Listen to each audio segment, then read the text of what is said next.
The shopkeeper slammed his fist on the counter so hard the glass jars rattled. "Get that can off my display," Harold Dutton snarled, his face flushing red as he pointed at the dented tin Nathan Mercer had set down with two shaking hands. "You think I'm running a charity for every worthless drifter who can't keep himself employed for more than a season?" The baby in Nathan's arms stirred. A thin, reedy cry escaped the child's cracked lips. Harold didn't even glance at the infant. He leaned across the counter, close enough that Nathan could smell the tobacco on his teeth. "That can was dented when you bought it, Mercer. My shelves, my rules. You want your coins back? Go find yourself a different fool."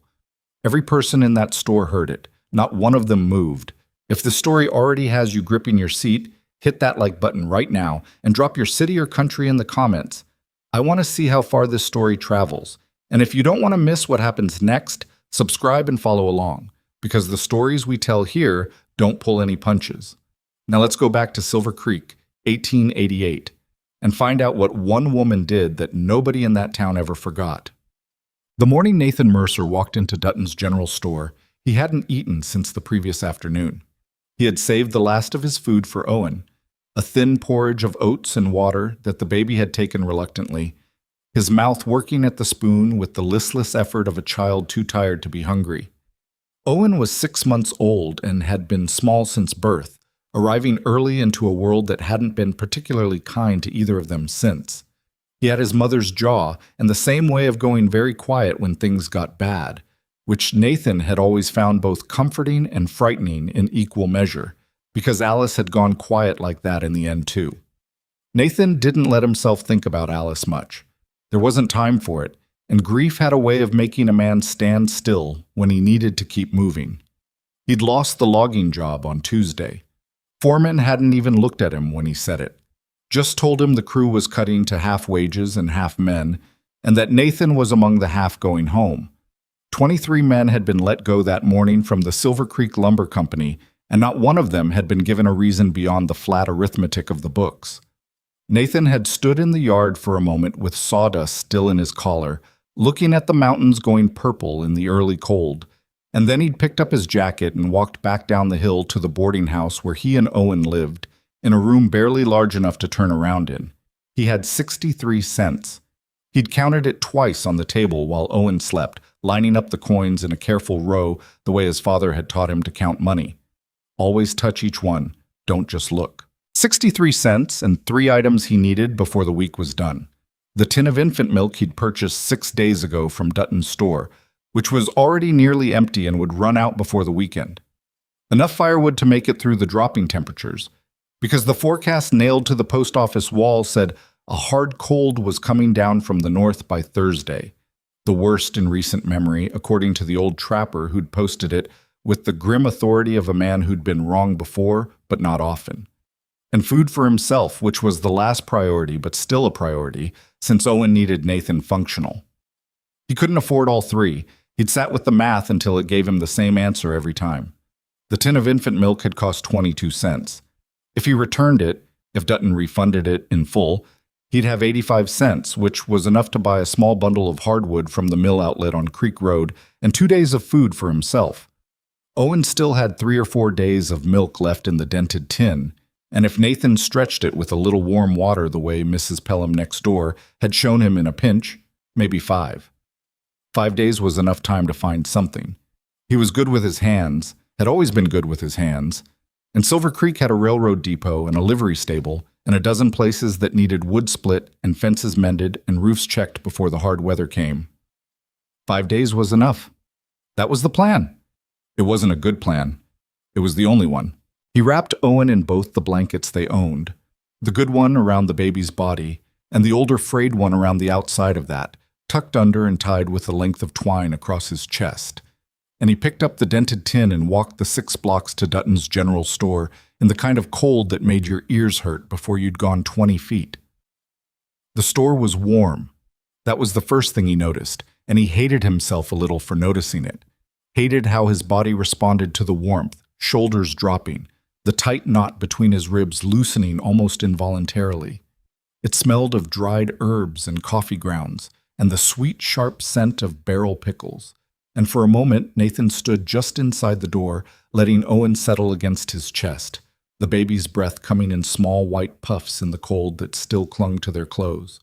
There were 6 or 7 people in the store, 2 women near the fabric bolts, a man Nathan recognized vaguely from the mill, Peterson maybe, or Peterson, examining a row of hand tools along the east wall, a pair of older farmers near the back, talking in the low, unhurried way men talked when they weren't in a hurry to get anywhere. Harold Dutton stood behind the main counter, a ledger open in front of him and a pencil behind his ear, watching Nathan the way a man watches a dog that has wandered into his yard, not frightened, but alert, calibrating.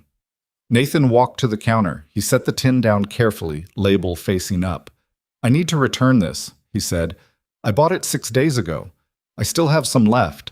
I know it's dented. It was dented when I bought it. You had it marked down for that.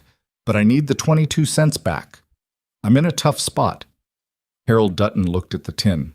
He looked at it the way a man looks at something he's already decided about before anyone started talking. "You bought that tin 6 days ago," Harold said. "Yes." "You opened it." "Of course I opened it. My son needed to see." "Then it's been opened 6 days." Harold picked up the tin, held it up, turned it once with 2 fingers like a piece of evidence, set it back down. "I don't take back open goods. That's posted." Nathan felt the tightness come back into his chest. He kept his voice level. "You had it marked down because of the dent. I'm not asking for more than I paid, 22 cents, that's all. The dent don't change the policy."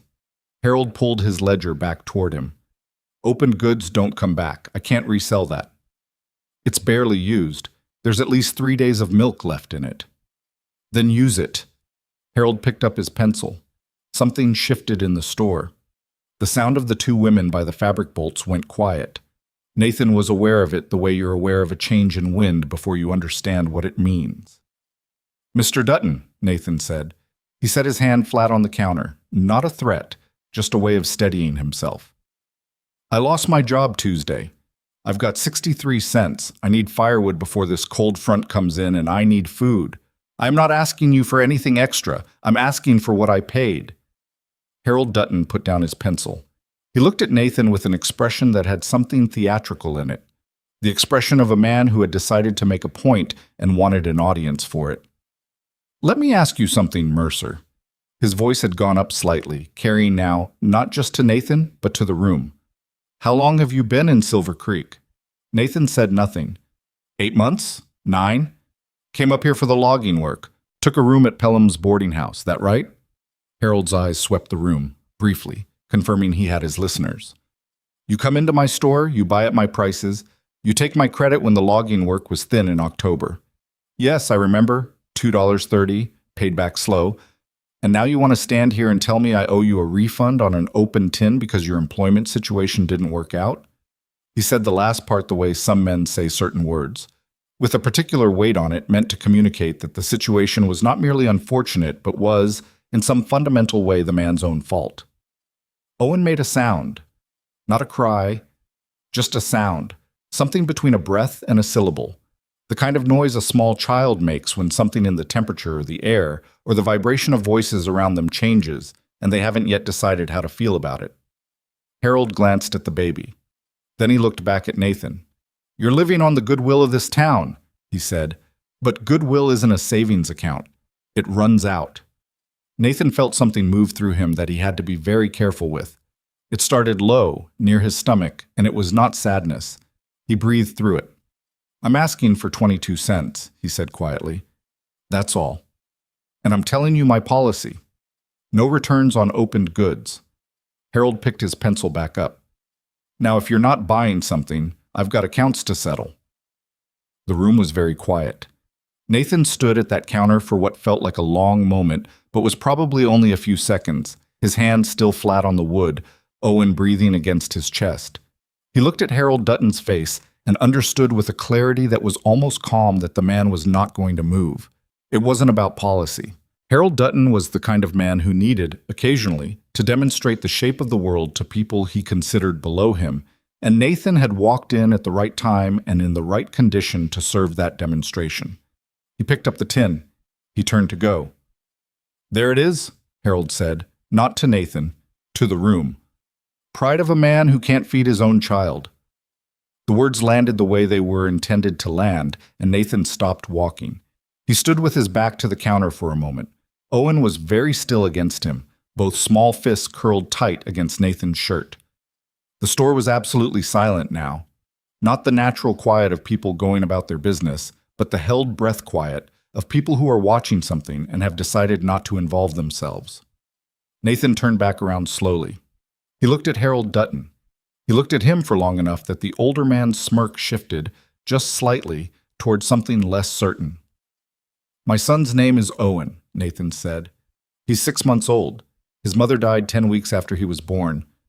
I have worked every job I could find in this town since before she was gone, and I have never once asked you or anyone else in Silver Creek for a thing I didn't earn. His voice was quiet and even, and carried no heat, which somehow made it worse. I asked you for 22 cents, and you turned it into a speech. That tells me everything I need to know about the kind of man you are, Mr. Dutton. He turned again. He made it 4 steps toward the door before a voice from the far corner of the store said, clearly and without apology, "Hold on, Monta." Nathan didn't know Vivian Ashcroft by sight. He'd heard the name. Everyone in Silver Creek had heard the name, the way you hear about weather coming in from a distance. But he'd never had occasion to meet her, and in his time in Silver Creek, she had not been someone who moved through the same spaces he moved through. She was standing near a display of imported tea tins, and she had the look of a woman who had been in that spot for several minutes and had seen everything that happened. She was older, somewhere in her 60s, with dark clothes that were expensive in the way that doesn't announce itself. Good fabric, well cut, no ornament, the kind of clothing that's so clearly right it doesn't need to prove anything.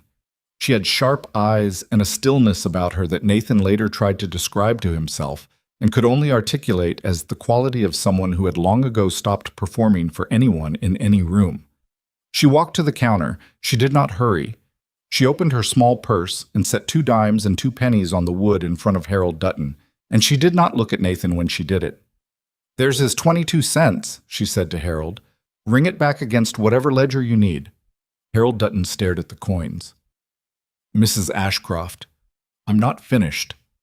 Her voice had the quality of someone who'd said harder things to harder men. "You've been running accounts in this town for 17 years, Harold, and I have spent more money in this store than most of your customers combined. I'm asking you to accept the refund and close the matter." Harold's expression moved through several stages in rapid succession.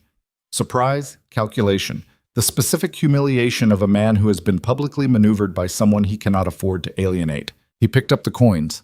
He put them in the register without a word. Vivian Ashcroft turned to Nathan then. He was watching her with an expression that was not gratitude, not yet, but something close to wariness. The expression of a man who has learned that when something unexpected and good happens, there's usually a cost attached that he hasn't seen yet. "I don't need charity," he said before she could speak. He said it without hostility, but without softness either. "I know," she said. She looked at Owen. The baby was awake now, dark eyes open, watching her with the absolute uncomplicated focus that very young children have, the kind of looking that has no agenda in it.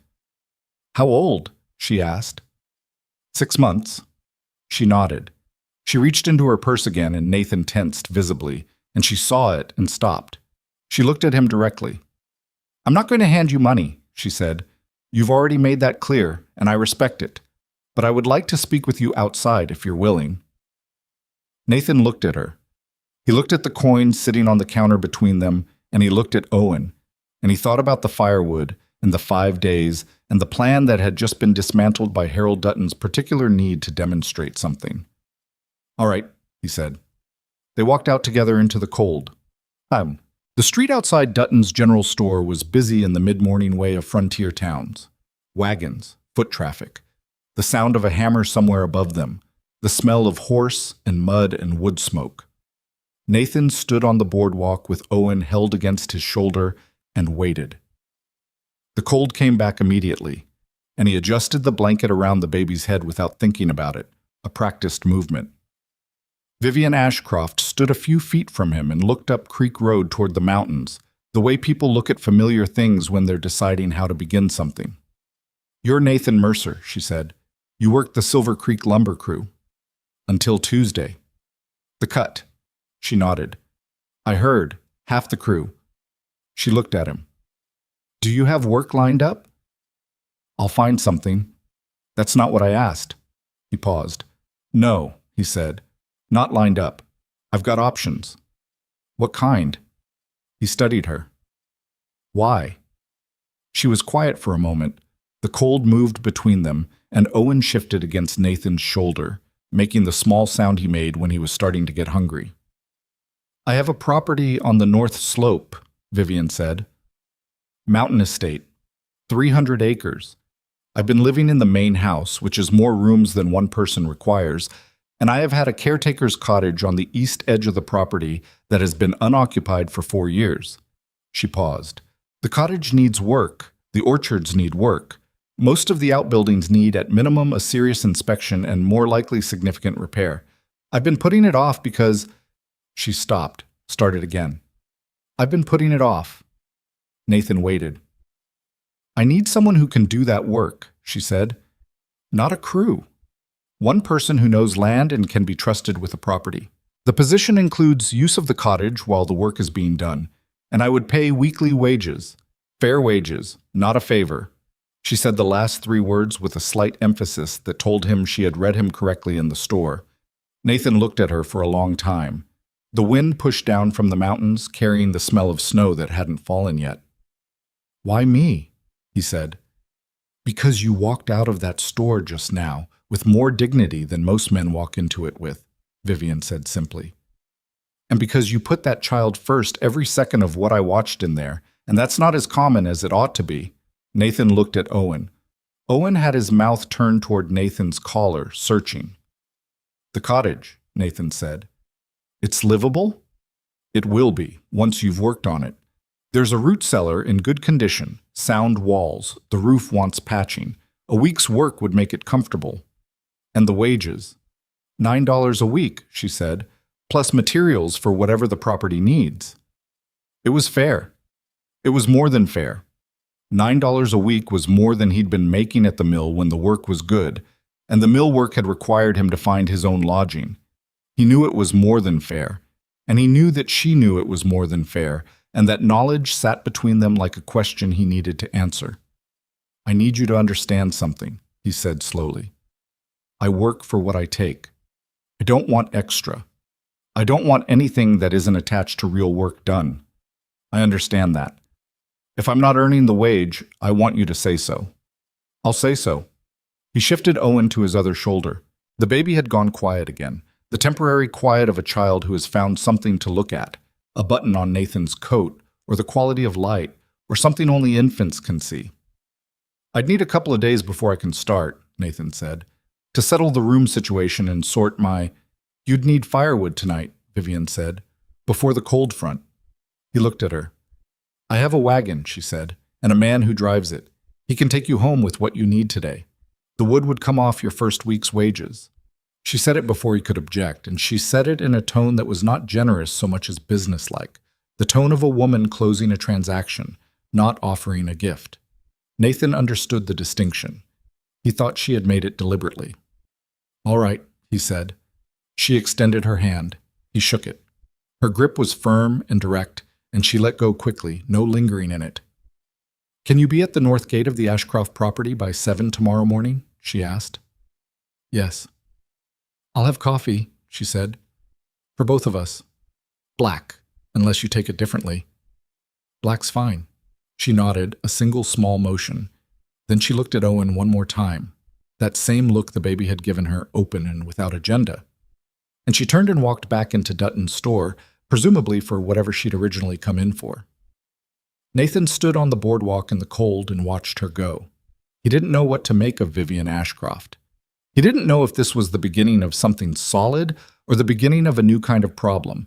He didn't know if she was the kind of person who meant what she said, or the kind who meant it only until it became inconvenient. What he knew was that he had firewood coming tonight, and a possible path through the next 5 days that didn't require him to choose between his son eating and his son being warm.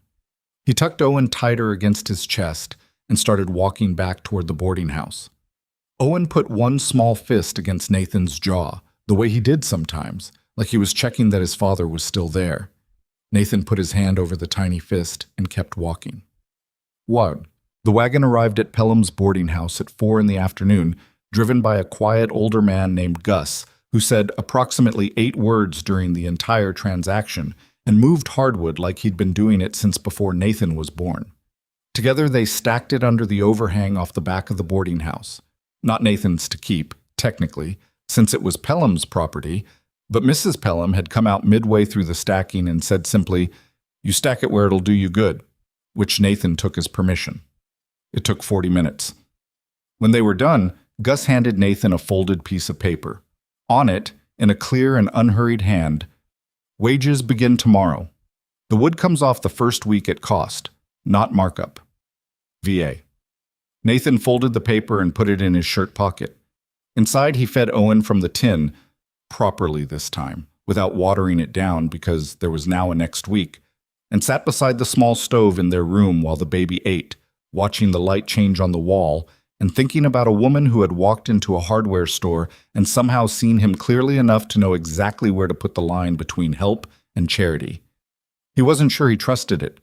He had learned, carefully and at some expense, not to trust things that arrived when you most needed them. But the wood was real.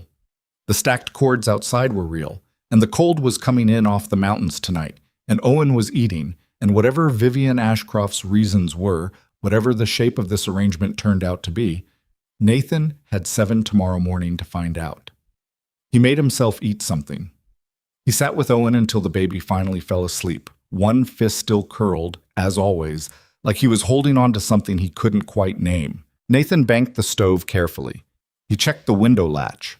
The room's single window had a gap in the frame that let the cold in when the wind ran along the east wall, and he'd been stuffing it with a strip of old flannel since October. He checked it 3 times, the way he always did. Then he sat in the chair beside the stove in the dark and tried to think about tomorrow. What he thought about instead was Harold Dutton's voice in the store, the pride of a man who can't feed his own child, and the way Owen had gone still against his chest at exactly that moment, both fists curled tight, as if even at 6 months old something in the baby understood that a line had been crossed that required stillness. Nathan sat with that for a while. Then he let it go, the way you let things go when you don't have the luxury of holding them. He had 7 tomorrow morning. He had a son who was fed and warm and sleeping. He had enough wood to make it through whatever the mountains were going to send down in the next few days. He had, for the first time since Tuesday, something that resembled a plan. It wasn't a good plan. He knew better than to call any plan good before the first day of it had passed. But it was real, and it was his, and Nathan Mercer had learned to work with real and his even when everything else was uncertain. He closed his eyes. Outside, the first edge of the cold front came down off the peaks and moved through Silver Creek without ceremony, bending the bare trees along the creek road and sending the temperature down 7 degrees in an hour. Nathan didn't hear it. He was already asleep. He was at the north gate at 10 minutes to 7. Not because he was trying to make an impression, or not only because of that, but because the cold had pulled him out of sleep before 5, and Owen had been restless since before dawn, working through a low-grade fussiness that wasn't quite crying but wasn't contentment either, the kind of mood that small children fall into when the barometric pressure shifts and their bodies know something the adults around them haven't registered yet. Nathan had fed him, changed him, walked him in small circles around the narrow room until the baby finally settled, and then there was nothing to do but get ready and go, because staying in that room with nothing to occupy his hands made him worse, not better. He carried Owen in the sling he'd fashioned from a length of canvas, one of the first things he'd made after Alice died because the baby needed to be held, and Nathan needed both hands free, and there was no one else. And he walked the 2 miles from Pelham's boarding house to the north edge of town where the road climbed toward the Ashcroft property. The cold was serious this morning, the kind that got into your collar and stayed there, and the mountains above the tree line were already showing the gray-white belly of incoming weather. The cold front had announced itself overnight in the way the old trapper's posting had promised, and by the feel of the air, it had more to say before it was done. The gate was iron, set between 2 stone posts, and it stood open. Beyond it, A gravel drive curved up through bare-limbed trees toward a house Nathan could see only partially from where he stood. The upper story and the roofline, which was steep and well-maintained, with a brick chimney already putting out smoke against the pale morning sky. Vivian Ashcroft was standing just inside the gate with 2 tin cups. She handed him one without ceremony. He took it. The coffee was black and very hot, and he drank half of it before either of them said anything, which seemed to suit her fine. She looked at Owen. The baby was awake in the sling, head turned out, taking in the gate and the trees and the smoke-colored sky with his usual solemn attention. "He slept?" she asked. "Some," Nathan said. "Enough." She nodded. She drank from her own cup and looked up the drive. "I'd like to show you the cottage first, before the main house. I want you to see what you're working with before we talk about terms in more detail." "You said 9 a week yesterday." "I did. That stands."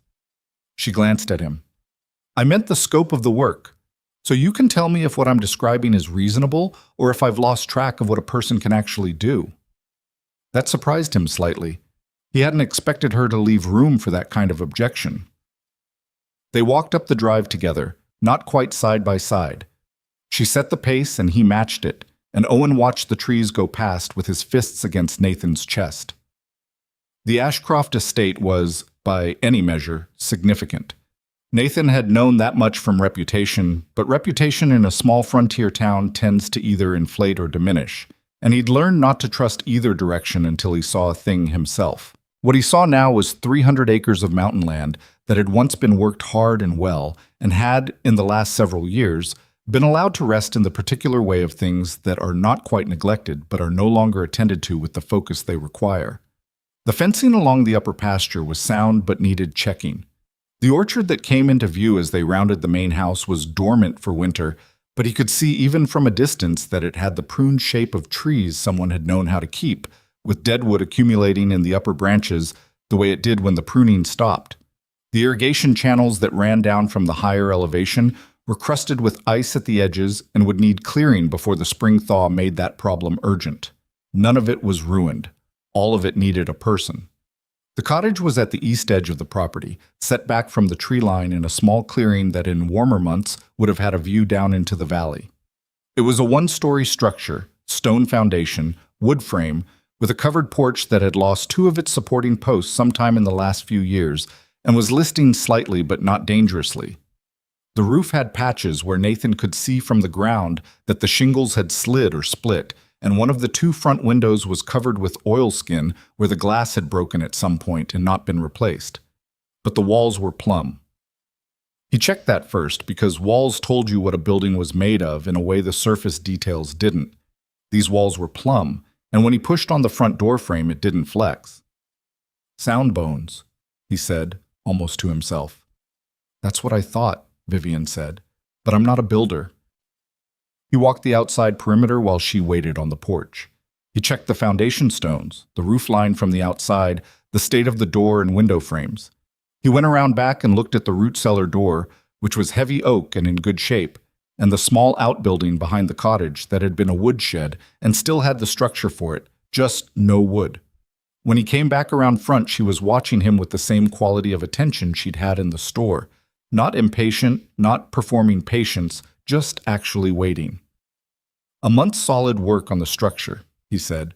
"Roof first, before more weather. Then the window, the porch posts, some interior work depending on what the walls look like inside. The root cellar's fine as is. And livable in the meantime? Once the roof's patched and the windows replaced, a week, maybe less." He looked at the porch.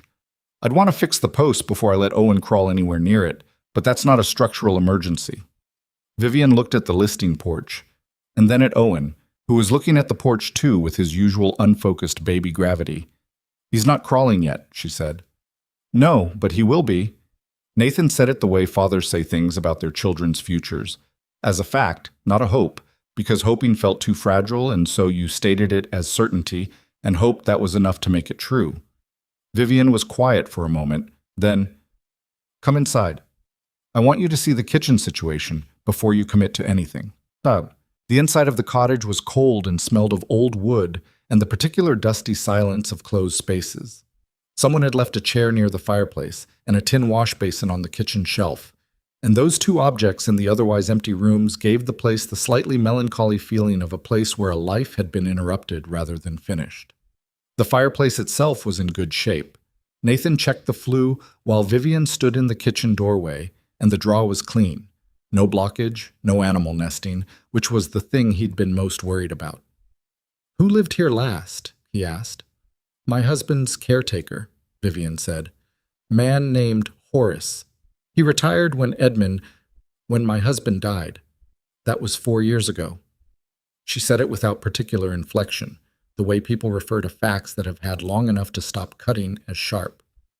"He was a good man. He built the root cellar himself." "It shows," Nathan said. "That cellar's better built than most houses I've been in."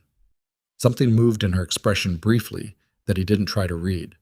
The kitchen had a wood stove that needed its pipe joints checked, and a section of flooring near the back wall that had softened. Not rotted through, but soft enough to notice underfoot, which meant moisture was getting in somewhere from outside and would need to be traced and stopped. The bedroom was small, but had a south-facing window that would catch whatever light the winter offered. The second room, smaller still, had been a storage space and could be repurposed. "For the baby," Nathan said, standing in the doorway of the smaller room. "For the baby," Vivian agreed from behind him. He turned around. She was looking at him with an expression that had something careful in it, like she was making a decision about whether to say something. "Mr. Mercer," she said, "I want to be direct with you. I'd prefer that. I'm not doing this out of pity. I want that stated plainly because I could see in the store yesterday that you would walk away from pity, and I want this arrangement to hold." She paused. "I genuinely need the work done.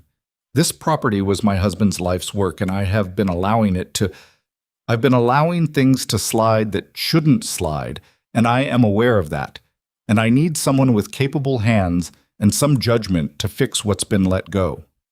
She looked at the room, the walls, the window. "You have both of those things. That's why I'm here." Nathan considered that. "And the wage is fair for the work and the location. Not generous. Fair." He nodded slowly. "I'll need to buy materials. I'll want to do that myself, not have them ordered and delivered to me. I'll keep receipts and account for every dollar." "I expected as much. If I think something needs doing that we haven't discussed, I'll come to you first. I won't make decisions about this property on my own." "That's reasonable. And if you decide the work isn't what you need or I'm not doing it right, I want 2 weeks' notice, enough time to find something." Vivian looked at him steadily. 2 weeks' notice," she agreed. "And the same from you, if you decide this isn't the right situation." He put out his hand. She shook it, same grip as yesterday. "Start Monday," she said. "I can start today if you need. The roof won't wait on the weather." She looked at the ceiling, the light coming through the gap in the shingles visible as a thin line of pale sky. "Today," she said.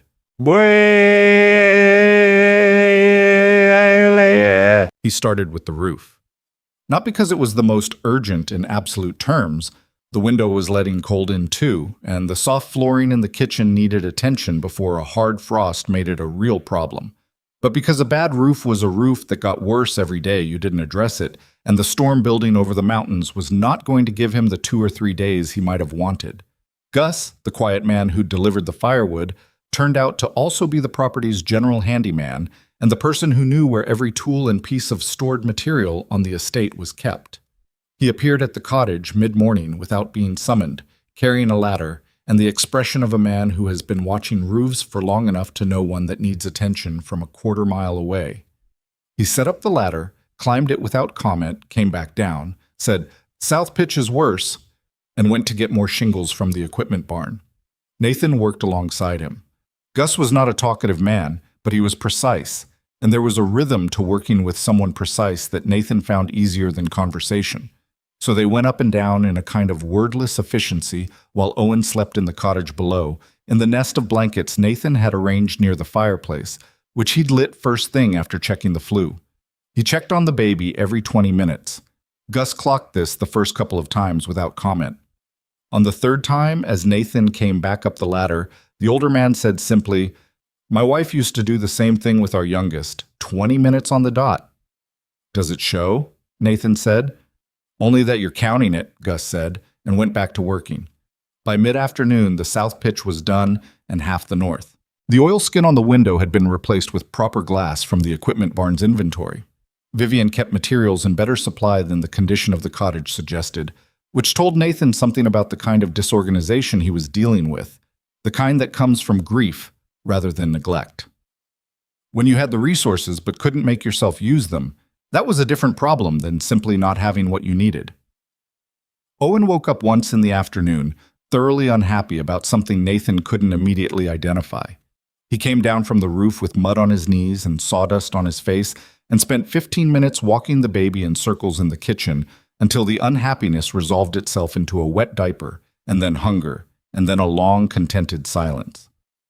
He fed Owen sitting on the floor with his back against the stone fireplace, the fire going now, and the room 20 degrees warmer than it had been in the morning, which was enough. He hadn't eaten since the coffee at the gate. He noticed it the way you notice something that's been true for a while and only surfaces when you stop moving. He didn't have anything with him. He hadn't thought that far ahead, which was, he recognized, a failure of planning he couldn't afford to make a habit. Owen came first in the logistics of every morning, and sometimes that meant Nathan's logistics got deferred until they became a problem. He was still sitting there when he heard boots on the porch and then a knock on the open doorframe.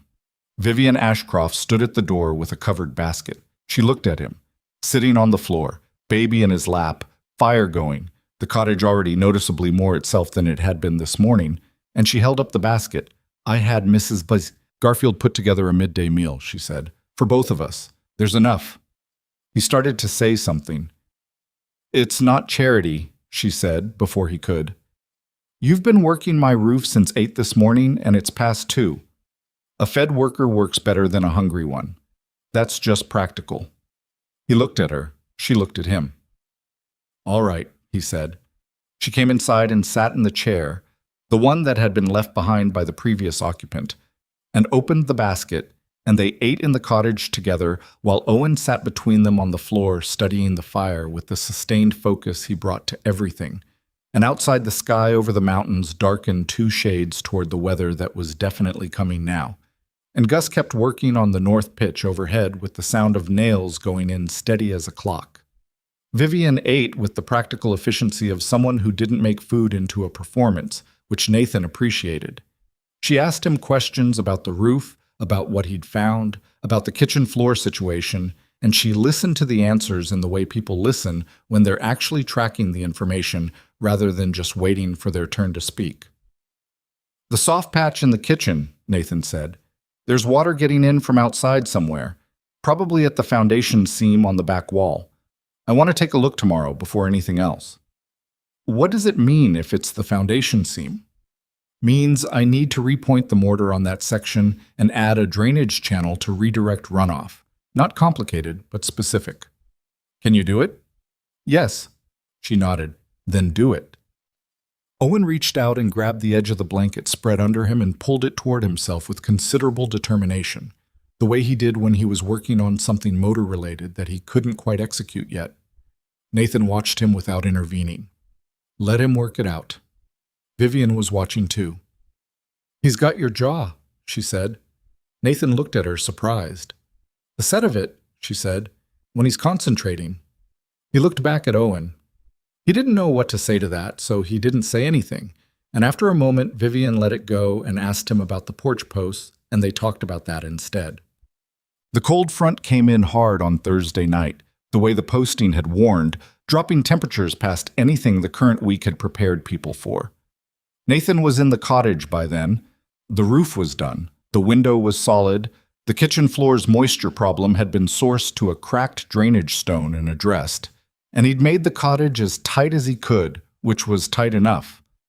The fire ran through the night, and he woke twice to feed it, each time checking Owen in the small room where the baby slept in the wooden box Nathan had lined with blankets, the closest thing to a proper crib he'd been able to construct. Owen slept through both checks, which Nathan marked as progress. The mornings after the front came through were brilliantly clear and brutally cold, the kind of cold that was almost beautiful if you could afford to observe it rather than simply endure it. Nathan kept working. He moved from the cottage structure to the outbuildings, checking each one in turn, cataloging what needed immediate attention versus what could wait for spring. He repaired the gate on the upper pasture where a hinge had rusted through. He cleared ice from the upper irrigation channel before it backed up and became a problem.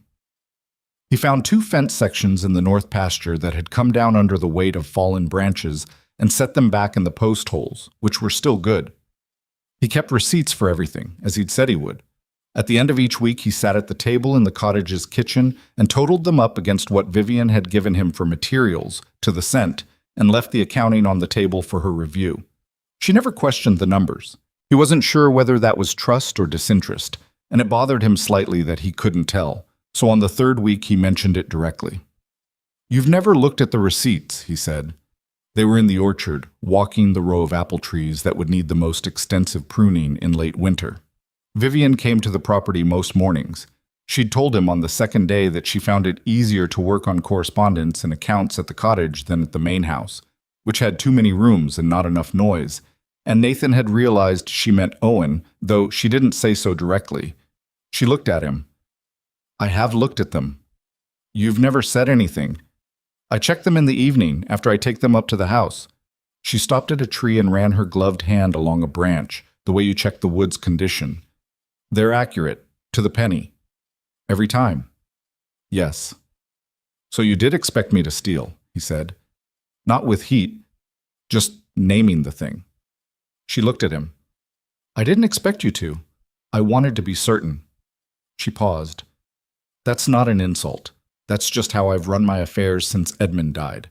I trust and I verify, both." Nathan thought about that. "That's fair," he said. "I thought so." They walked another row. The orchard had, as Nathan had estimated from a distance, the bones of something well tended. The trees were properly spaced, the rows ran with the natural slope of the land to avoid water pooling, and the old pruning scars were done right, with clean cuts at the collar. Someone had known what they were doing for a long time, and the accumulating deadwood of the last few years hadn't undone that foundation, just obscured it. "Your husband planted these?" Nathan asked. "His father planted them. Edmund kept them." She looked down the row. "He used to say a fruit tree was the best argument for optimism. You plant them for someone else's future." Nathan was quiet for a moment. He was right. He was, about that. She looked at the deadwood in the upper branches. "I should have kept them up. I know that." He didn't argue with her and he didn't reassure her. He just nodded, which seemed like the right thing. Owen turned 7 months old in the first week of Nathan's employment, and then 8 months, and somewhere between the two, something shifted in the baby's personality that Nathan could only describe as the arrival of opinions. Owen had always been attentive, but now he was attentive with preferences. He had views on what he was fed, on how long he was expected to sit still, on the specific quality of attention he received and from whom. He had decided, through whatever process babies use for these calculations, that Vivian Ashcroft was an acceptable person, which he communicated by reaching for her when she came through the cottage door in the mornings, and by going immediately and completely boneless with comfort when she picked him up, the way he only went with Nathan, and to a lesser extent with Mrs. Pelham, who had taught Nathan most of what he knew about keeping an infant alive. Vivian carried him with the ease of someone who had held babies before, and she held him in a way that was not performative. Not the careful, formal way people hold babies when they're proving they can, but the comfortable, unself-conscious way you hold something you're not afraid of dropping. Nathan noticed this. He noticed it, and then he was careful not to make anything out of it, because making things out of things had not historically served him well, and this arrangement was working, and he had no interest in complicating something that was working. "You've done this before," he said, one morning when she'd taken Owen while Nathan got the fire going again, after the overnight had banked it lower than he'd intended. She looked at him over the baby's head. "I had a daughter," she said. He hadn't known that. He'd known she was a widow. The whole of Silver Creek knew that much. But not this. "She died when she was 2, Vivian said. Her voice was even. "Fever, before Edmund and I had been married 5 years. She looked at Owen, who was watching her with the same focused gravity he brought to everything. "After that, there weren't other children," she paused. "I stopped being able to imagine them. Nathan got the fire going. He stood up and looked at her. He didn't know what to say, and he knew that sometimes that was fine. Her name was Clara, Vivian said. Not to him particularly, just to the room, the fire, the morning. That's a good name, Nathan said. It was a small thing to say, and he knew it, but Vivian looked at him with an expression that said it was the right small thing. Tagged. The first trouble came in the 5th week, which was about when Nathan had started to believe, incautiously, that trouble might not come. He was at the equipment barn sorting through a collection of fencing materials when Gus appeared in the doorway with the particular expression of someone who has information they didn't ask to carry. Man came up to the gate this morning, Gus said, while you were up at the irrigation channel. Nathan straightened. What man? Works for Cornelius Blackwell. Gus said the name the way people in Silver Creek said it. Not with fear exactly, but with the careful neutrality of someone who is aware that the name carries weight. Wanted to know how many workers Mrs. Ashcroft had taken on and what they were doing. Nathan set down the fence wire he'd been sorting. What did you tell him? Told him property business was property business. Gus shrugged one shoulder. He wrote something in a notebook. Nathan looked at the barn door, the gray winter light coming in. Cornelius Blackwell was a name he'd heard several times in his weeks in Silver Creek, always in contexts that made the same point. He was the largest landowner in the territory after Vivian Ashcroft. He had been trying to acquire the Ashcroft property for several years, and he had the particular kind of persistence that came from never having been told no by anyone with sufficient authority to make it stick. Did you tell Mrs. Ashcroft? Nathan said. Not yet. Thought you should know first. Nathan considered that. He picked up the fence wire again because his hands needed something to do while he thought. Tell her, he said. She should know everything that happens on this property. That's her call to make, not mine. Gus nodded, something in his expression indicating this was the answer he'd expected. He left. Nathan kept sorting wire, but the easy rhythm of the morning had changed, the way the air changes before a storm that hasn't arrived yet. Cornelius Blackwell sending someone to the gate to count workers was not, in itself, a significant act.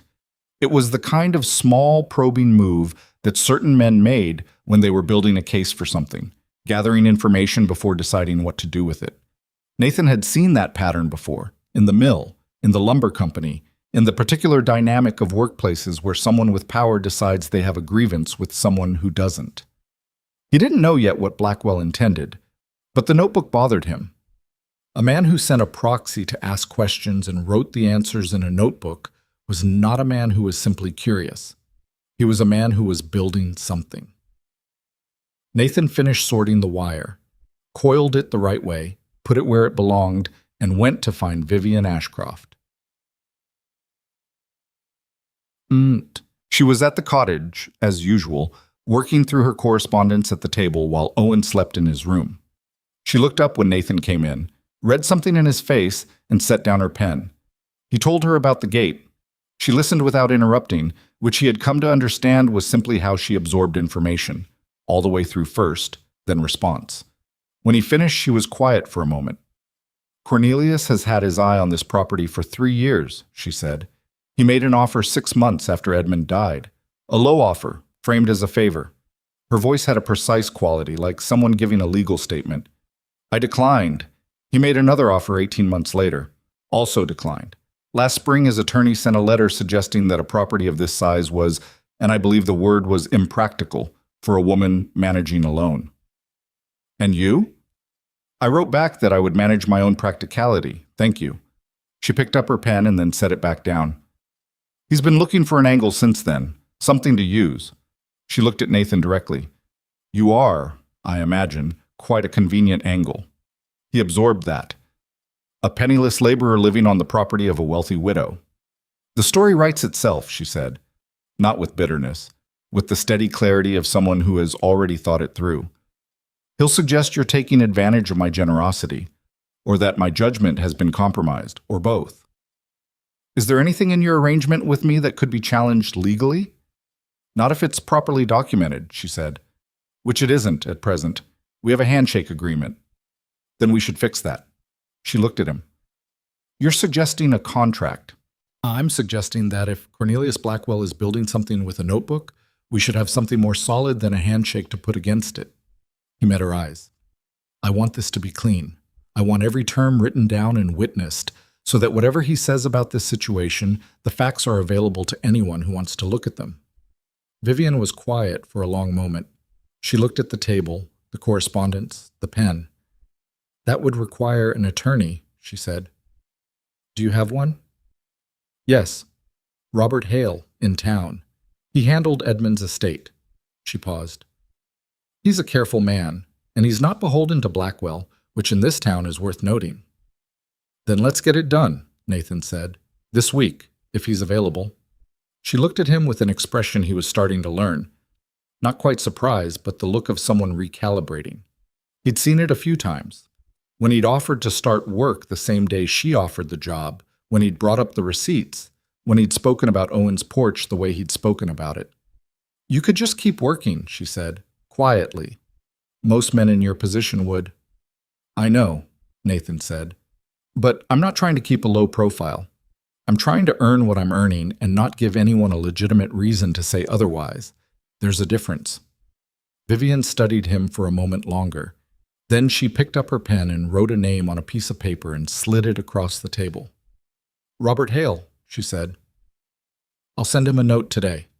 Nathan took the paper. He looked at the name. He looked at the window, where the winter light was doing what winter light did, coming in thin and flat and honest. One more thing, he said. She waited. Whatever Blackwell says, and however he says it, I don't want you defending me in a way that costs you something you can't get back. Your position in this town matters. Mine doesn't, not yet. He folded the paper. If at any point this arrangement is more trouble than it's worth, I need you to tell me. I'll find something else. Owen and I have managed before. Vivian looked at him for a long time. That's the second time you've offered to leave, she said, since the gate this morning. He hadn't realized he'd done it the first time. He thought about it. I suppose that's because I mean it. I know you mean it, she said. That's why I'm not going to take you up on it. She picked up her pen again. The matter settled in her mind in a way that apparently required no further discussion. Go check the drainage channel on the east pasture. Gus said it was backing up again. Nathan went. He was almost to the door when she said, without looking up from her correspondence, You're not a liability, Mr. Mercer. I want that noted since we're being direct. He stopped. He stood with his hand on the door frame and the cold coming in from outside and the fire going behind him, and he felt something settle in his chest that was not quite relief, but was in the same neighborhood. Noted, he said. He went to check the drainage channel. Robert Hale's office was on the second floor of the building above the assay office on Main Street, which meant that getting to it required climbing a staircase that had a particular creak on the fourth step that announced every visitor before they knocked. Nathan had noticed this the first time he came, 2 weeks after the conversation at the cottage door, when Vivian had arranged the appointment and accompanied him with a folder of documents she'd assembled with the focused efficiency of someone who had been thinking about this longer than the conversation had been going.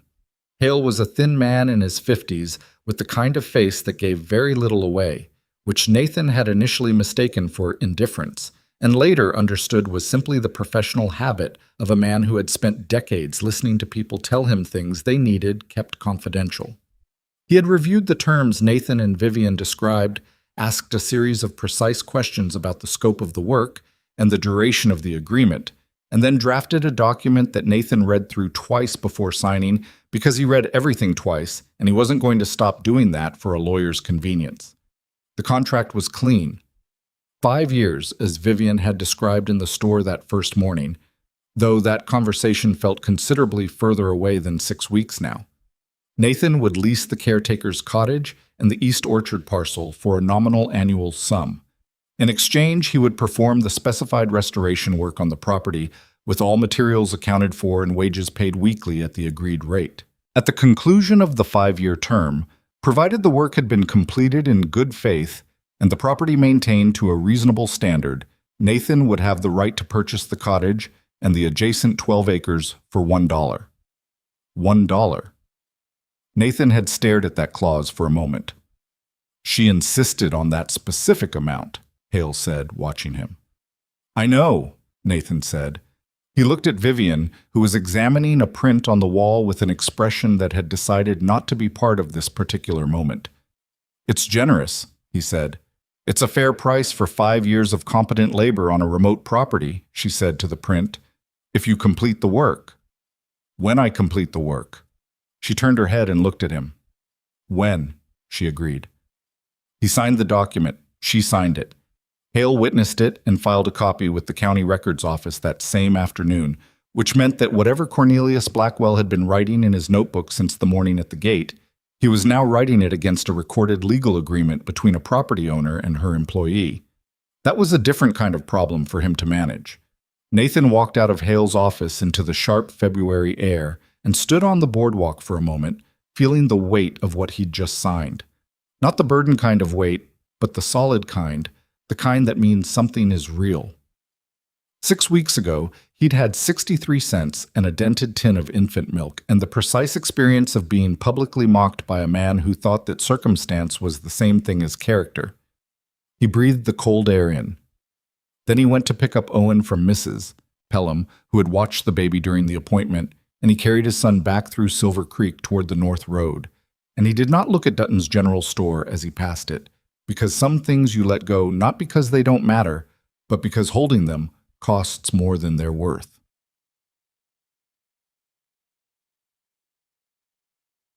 The gossip arrived in the way gossip always arrived in a small frontier town. Not as a single event, but as an accumulation of small ones, each individually dismissible, collectively impossible to ignore. It started with a conversation at the dry goods counter that 3 people overheard and 4 people repeated. Then a comment at the post office.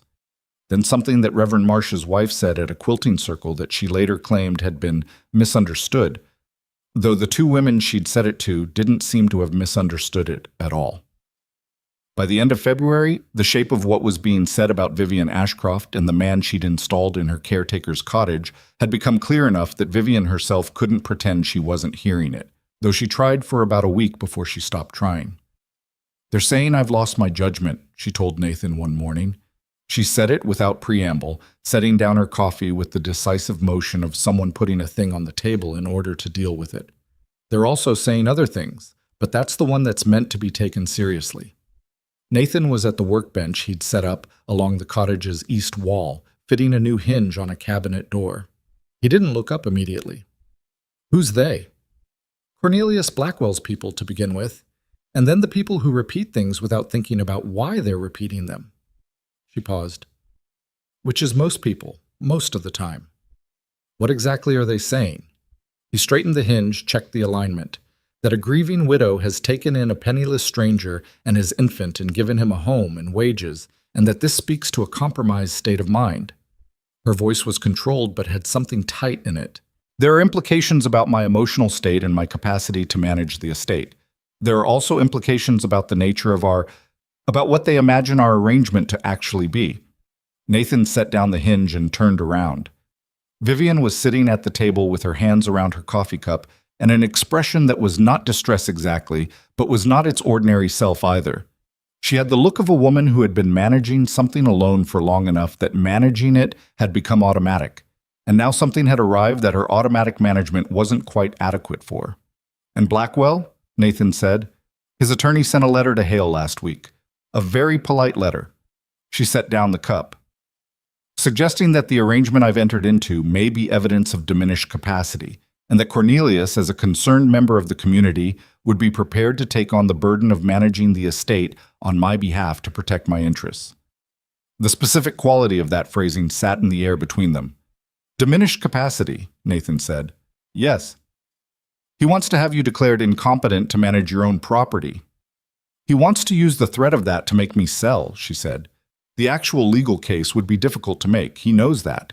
But the social pressure, the whisper campaign about my judgment, the suggestion that I've made a foolish decision out of loneliness, that he can sustain indefinitely, and it will cost me in ways that don't show up in legal filings. She looked at him directly. I want to be clear with you about what we're dealing with. He was quiet for a moment.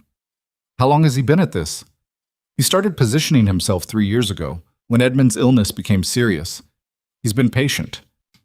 She said it with a kind of grudging acknowledgement, Cornelius Blackwell is many unpleasant things, but he's not impulsive. Nathan turned back to the cabinet, not because the hinge needed more attention, but because he needed a moment to think without her watching him do it. He picked up the screwdriver, set it down again. "What do you want to do?" he said. "I want to make it impossible for him to use you as the lever he's using." She said it cleanly, which means I need to address it publicly, in a way that reframes what this arrangement is and removes the ambiguity he's depending on. A public statement. A public meeting. She was quiet for a beat. "The town hall hasn't been used for a formal meeting in over a year. I'm going to request it from the mayor. I want to address the property matter directly. The contract, the terms, the work that's been done. And I want to announce something else at the same time. Something I've been thinking about for longer than this situation has been developing." Nathan turned back around. "What something else?" She met his eyes. Edmund's estate includes a substantial amount of capital that has been sitting in bank accounts earning modest interest because I haven't had the clarity to decide what to do with it since he died. She paused. Silver Creek has 400 children between the ages of 5 and 14. The nearest school with more than one teacher is in Fort Wallace, 40 miles from here. The miners' families, the railroad workers, the homesteaders who came in the last decade, their children are getting an education in whatever form their parents can manage, which for most of them means very little. She looked at the window, the winter light. "I want to build a school and a nursery for the younger children so that mothers who need to work have somewhere safe for them to go. I've been sitting on this idea since the summer, and I've been waiting for the right moment, and I'm done waiting." Nathan looked at her. "You were going to do this anyway," he said. "Yes." The situation with Blackwell didn't create this. No, it clarified the timing. She looked at him with the steady directness she always had, the quality that he'd first noticed in Dutton's store and had come to understand was not bluntness, but something more precise, an unwillingness to pretend things were softer than they were. "But I'll be honest with you. Announcing the school alongside the announcement of your contract will accomplish two things at once. The school makes it harder for Cornelius to paint me as a woman in decline, because it's not the action of someone whose mind is failing. It's the action of someone who has been thinking carefully about her community for a long time. And the formal contract makes it impossible for him to claim you're here on anything other than a professional basis. So the two things protect each other," Nathan said.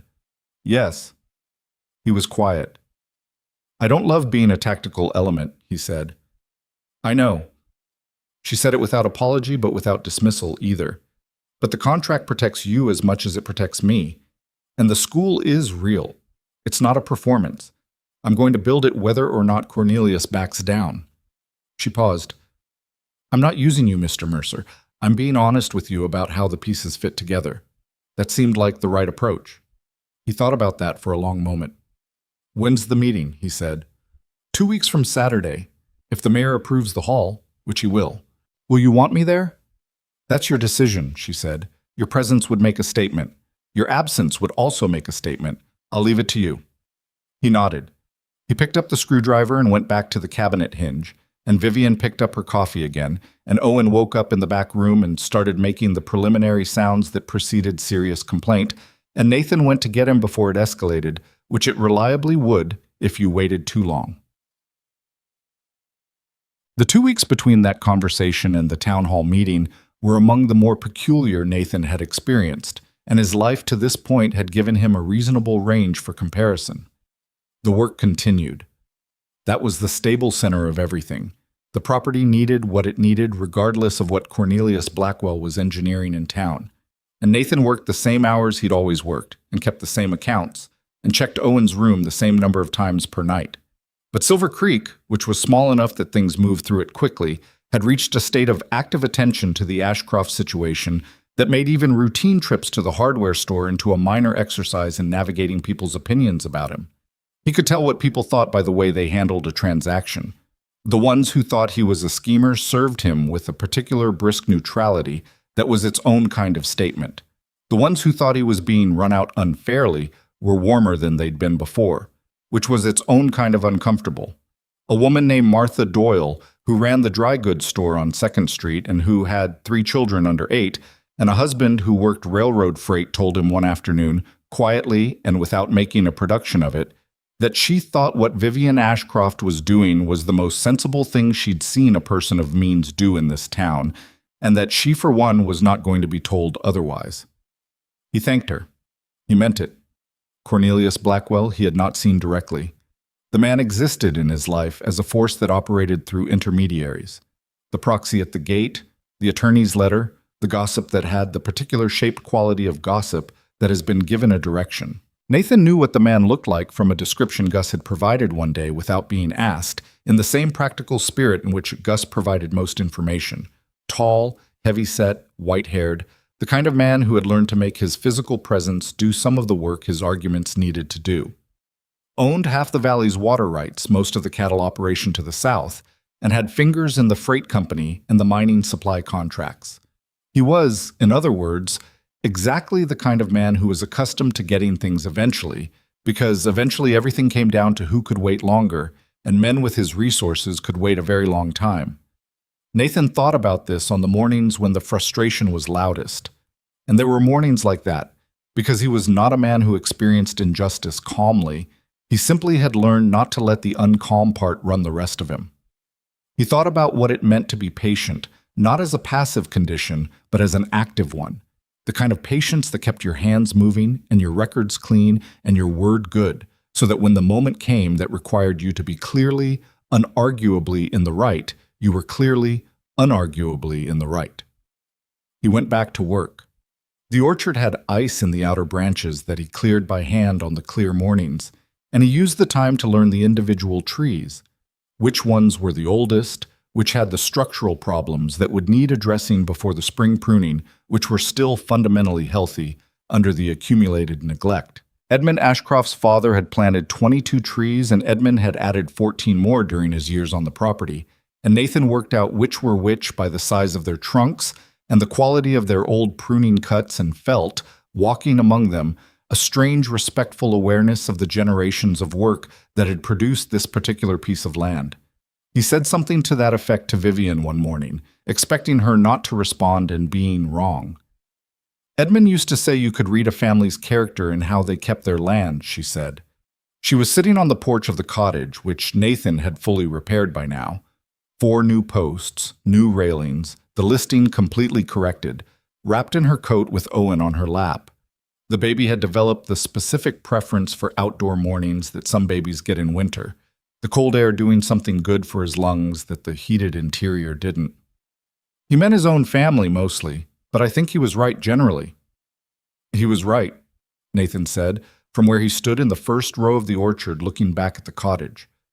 Owen reached up and grabbed Vivian's coat collar with one hand, just holding it, the way he held things he wanted to keep track of.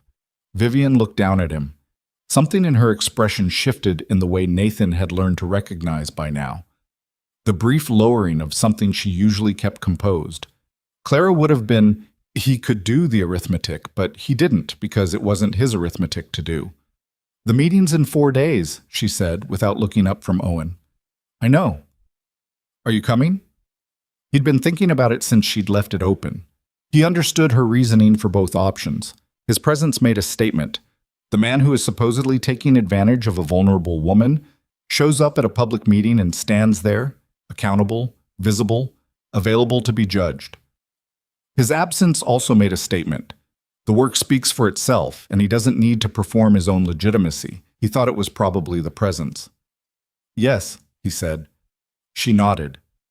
Owen pulled at her collar, and she reached up and gently disentangled the tiny fingers and held the hand instead. And the baby, surprised into interest by the new grip, went still and examined her knuckle with the focused attention he gave to most things.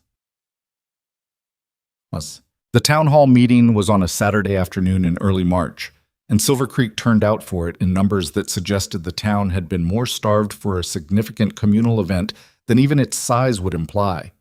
Nathan counted at least 200 people when he came in through the side door, and more were coming. The hall smelled of lamp oil and bodies, and the specific mixture of wet wool and wood smoke that was the olfactory signature of a winter gathering anywhere in the frontier territories. He stood near the back. He had Owen with him, because there had been no one to leave the baby with, and because, on reflection, He thought Owen's presence made its own statement of a different and more human kind. The baby was dressed in the blue-gray flannel that Mrs. Pelham had made for him at Christmas, which fit him now that his 8 months had added some substance to the thin frame he'd been born with. And he sat in the crook of Nathan's arm and looked at the crowd with the philosophical calm of an infant who has decided that unusual situations are simply another kind of interesting thing. Cornelius Blackwell was near the front. Nathan found him without difficulty. Gus's description had been accurate, and the man had a quality of territorial occupancy, even seated, that made him easy to locate in a room. He was flanked by 2 other men Nathan didn't recognize but could characterize by their clothing and positioning as the kind of associates whose role was primarily to communicate that their employer had associates. Blackwell himself sat with the stillness of someone who had attended many meetings and knew how to wait for the moment they'd been preparing for. He hadn't looked at Nathan when Nathan came in. That was deliberate, Nathan thought. The pointed non-acknowledgement of someone who wanted to communicate that the other person was beneath their notice. It was a tactic. Nathan knew it as a tactic and knew that knowing it as a tactic didn't make it feel like nothing, which was the uncomfortable truth about tactics. They worked on you even when you saw them. He breathed through it and watched the room. Vivian entered from the front at 2 o'clock. She did not have any of the quality Nathan had been half expecting. The tense forward lean of someone who is preparing for a fight. She came in the way she came into the cottage in the mornings, at her own pace, coat on, composed, looking around the room with the attention of someone taking inventory. She walked to the front of the hall, turned to face the assembled town of Silver Creek, and waited for the room to settle without doing anything to make it settle faster, because she didn't need to. The room settled. "Thank you for coming," she said. No preamble, no performance of gratitude, just the statement. "I'll try not to take up more of your afternoon than necessary." She spoke for approximately 8 minutes about the Ashcroft estate and about Nathan specifically, and Nathan listened with the careful attention of someone hearing themselves described by another person and needing to track whether the description was accurate. It was accurate. She described the contract in its terms without embellishment. She described the work that had been done to date with the same precision she brought to her weekly review of the receipts. She named the specific repairs: the roof, the window, the irrigation channels, the fencing.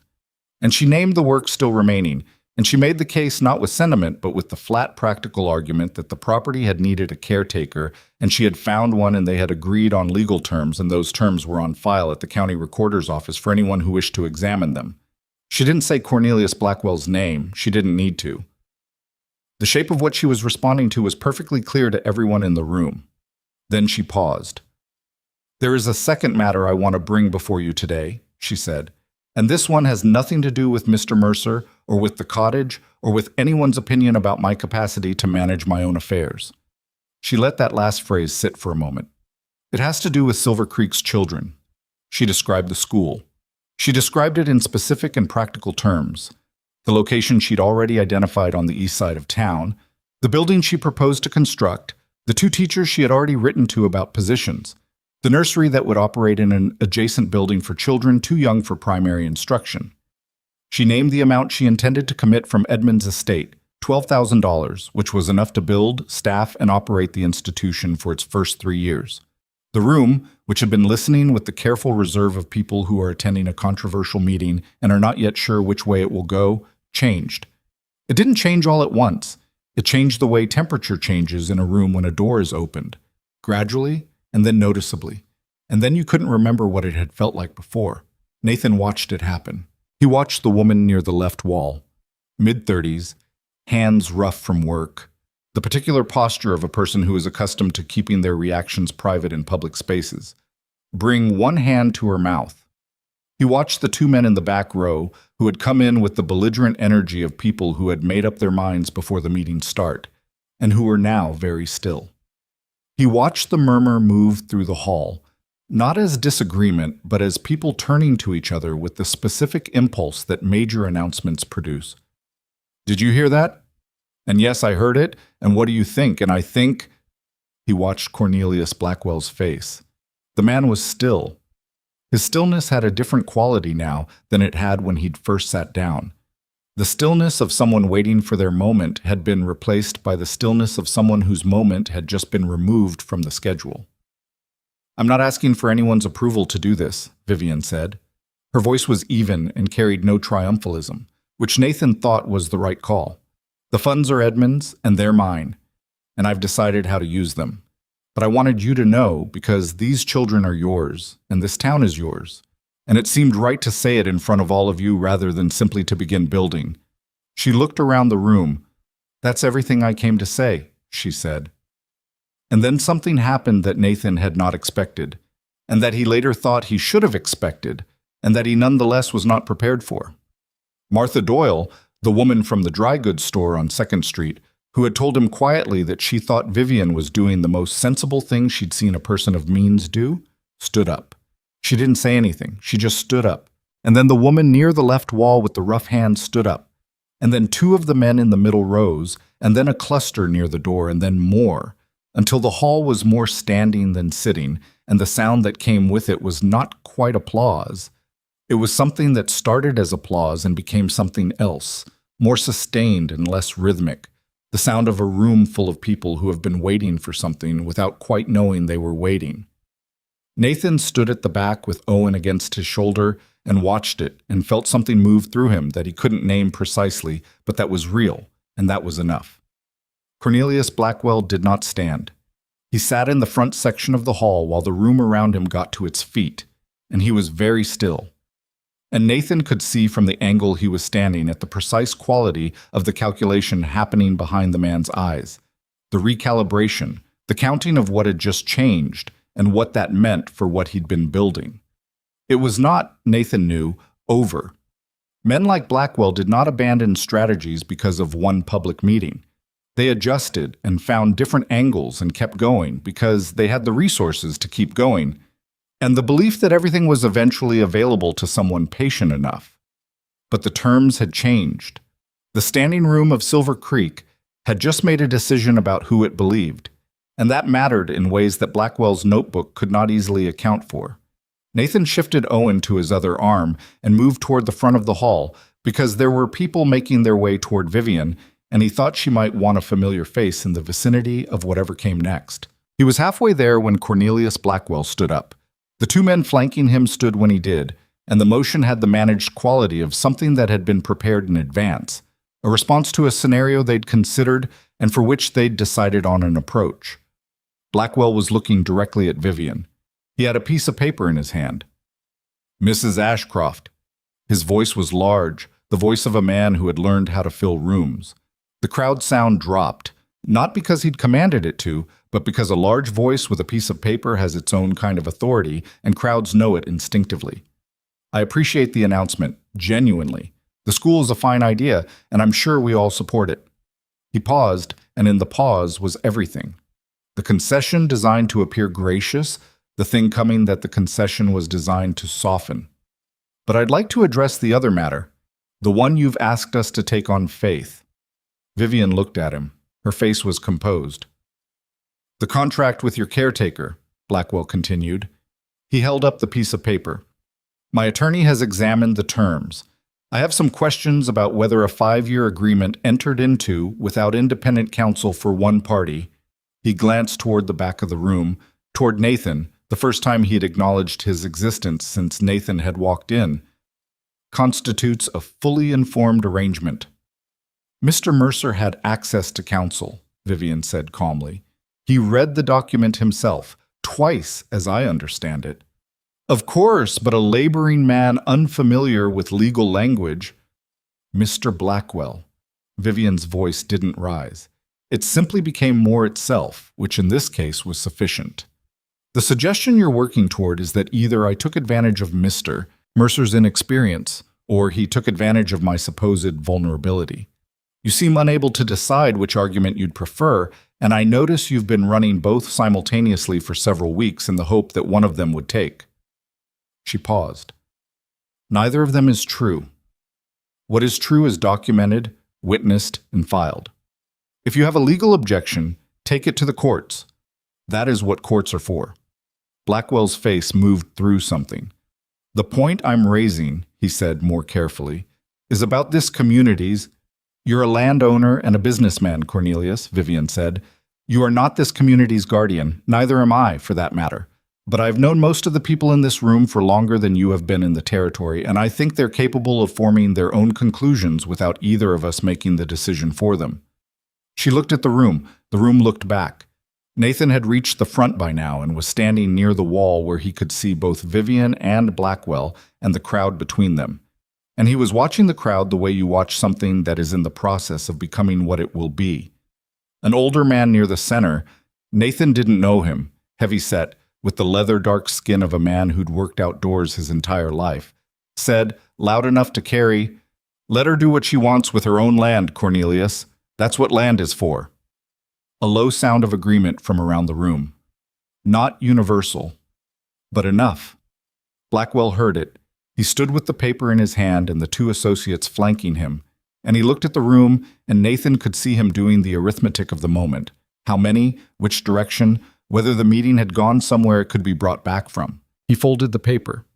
"I look forward to seeing the school built," he said, in the tone of someone who has decided that the graceful exit is better than the alternative. "I'm sure it will be a credit to Mrs. Ashcroft's generosity and to Silver Creek." He sat down. The moment released. Nathan breathed. Vivian looked in his direction across the room, and there was something in her expression that was the closest thing to undisguised relief he'd seen on her face in 8 weeks of working mornings beside her. Owen made the sound he made when he was getting bored, a low, persistent noise that had nothing dramatic about it but would escalate on a schedule. Nathan covered the baby's mouth gently with 2 fingers, and Owen grabbed them with both hands, which bought approximately 2 minutes. The crowd was moving, breaking into the smaller conversations that a public meeting generates when the main event is over, people turning to each other, some moving toward Vivian, some toward the door. Martha Doyle appeared at Nathan's elbow. "She's something," Martha said, looking toward Vivian. "Yes," Nathan said. "He'll try again," Martha said. It wasn't a question. "Probably," Nathan agreed. She looked at him. "Then I hope you're staying," she said. Not romantically, not in the way the gossip had been structured, just practically, the way a community member assesses what a situation requires. "I've got 4 years and 10 months left on my contract," Nathan said. Martha looked at him for a moment, and then something in her face relaxed that he hadn't realized was tight. "Good," she said, and she moved away into the crowd. Nathan shifted Owen up on his shoulder, where the baby immediately grabbed a handful of his collar and settled. Vivian was working through the people who had come forward to speak to her. A minister, 2 miners' wives. A man who Nathan gathered was the town mayor, all of them with the particular warmth of people who have just been given a reason to be proud of someone they'd known for a long time. She was managing all of it with exactly the composure she'd had going in, which was, Nathan thought, remarkable, and he tried not to think too much about what it had cost. He waited until the crowd had thinned. He waited the way he'd learned to wait since that first morning at the gate. Not impatiently, not performing patience, just present. When she finally had a moment of space around her, she turned and found him, and she crossed the hall toward him. "Well," she said. "Well," he said. She looked at Owen, who was chewing on Nathan's collar with the focused contentment of a baby who has run out of other things to do.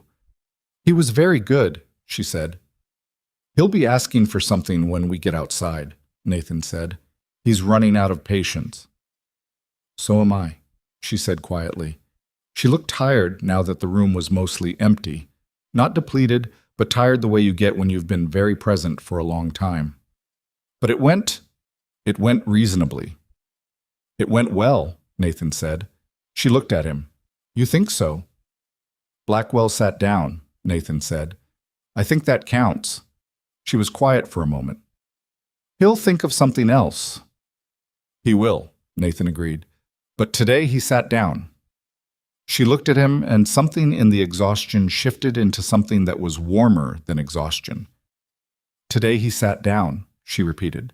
Owen finally located a better grip on Nathan's collar and pulled, and Nathan reached up automatically to loosen the grip before it became a choke, and Vivian reached up at the same moment to help, and for 1 second their hands were both in the same small space, and then Owen grabbed both of their fingers simultaneously, one in each fist, with the impartial satisfaction of a baby who has solved a problem no one else knew was being worked on.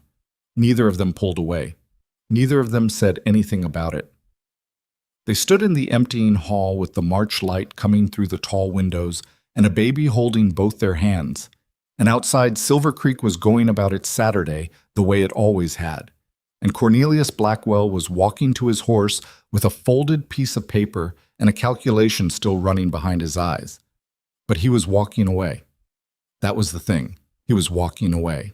Blackwell sat down at the town hall meeting, but he didn't disappear. Nathan had known he wouldn't. Men who had spent decades building the specific kind of power Cornelius Blackwell had built did not abandon strategies because of one afternoon in a public room. They went quiet for a while, and they recalculated, and when they moved again, it was from a different angle, one that the previous engagement had helped them identify. The quiet lasted 3 weeks.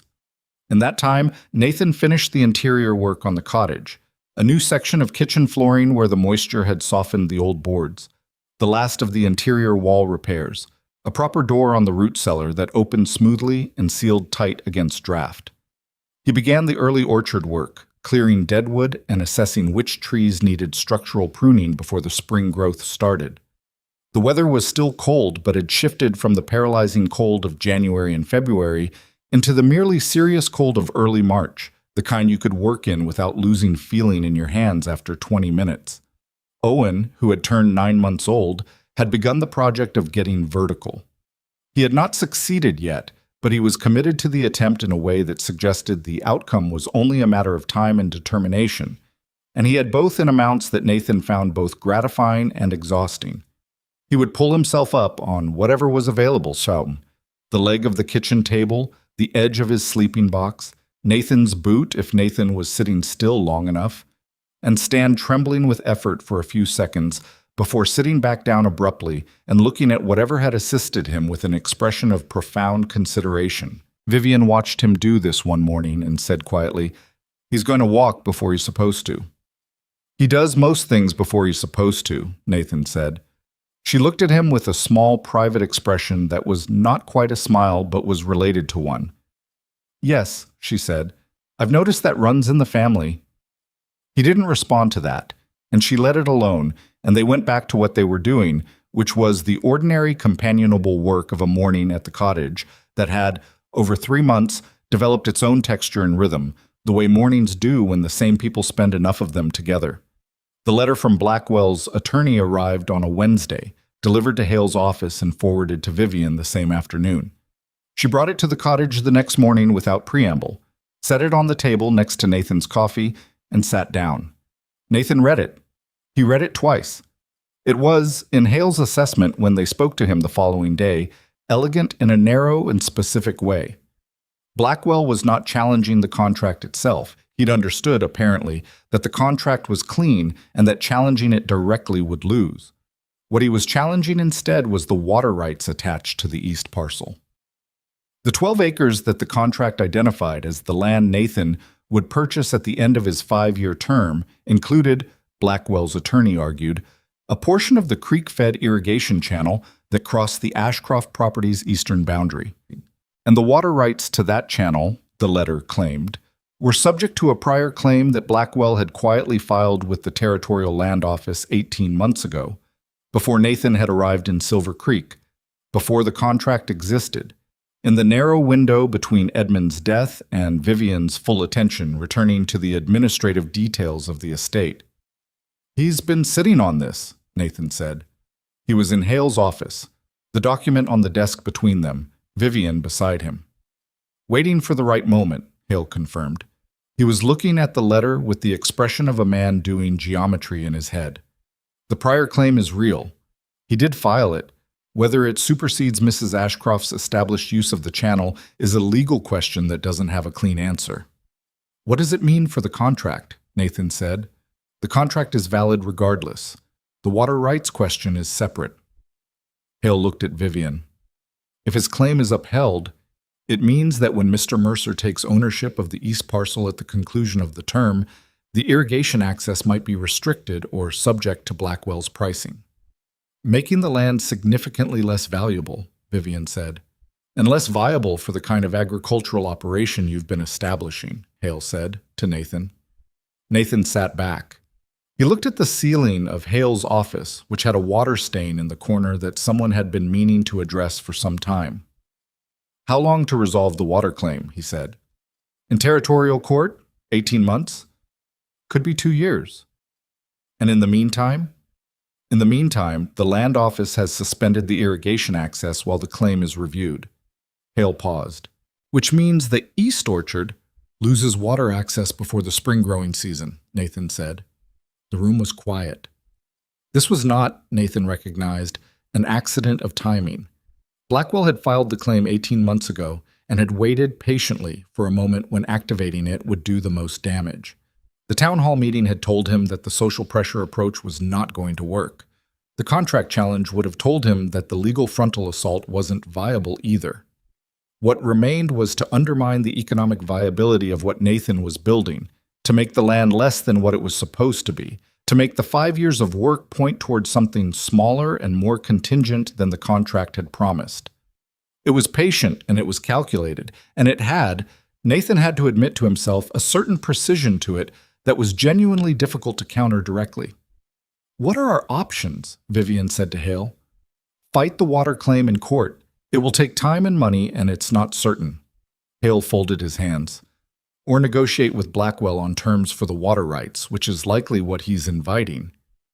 He wants her to buy the water rights back, Nathan said, or sell the east parcel to him at his price and remove the complication entirely, Hale said. Vivian looked at the letter. He doesn't want the water rights, she said. Her voice had the quality it had when she was working something out. He wants the east parcel specifically. That's what this is about. The water claim is leverage for the land negotiation he actually wants. Why the east parcel? Nathan said. She looked at him. Because it's the parcel that abuts his southern boundary. He's been trying to consolidate that boundary for years. Edmund blocked him 3 times. She paused. It's not about you specifically. I know, Nathan said. It was not about him specifically.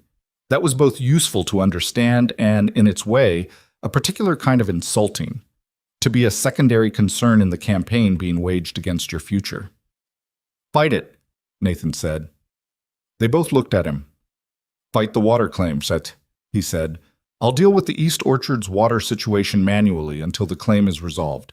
I can extend the channel from the north irrigation line. It'll take a week of work and it's not ideal, but it's viable. The legal fight is the right one. Hale looked at Vivian. It's your decision. She looked at Nathan for a long moment.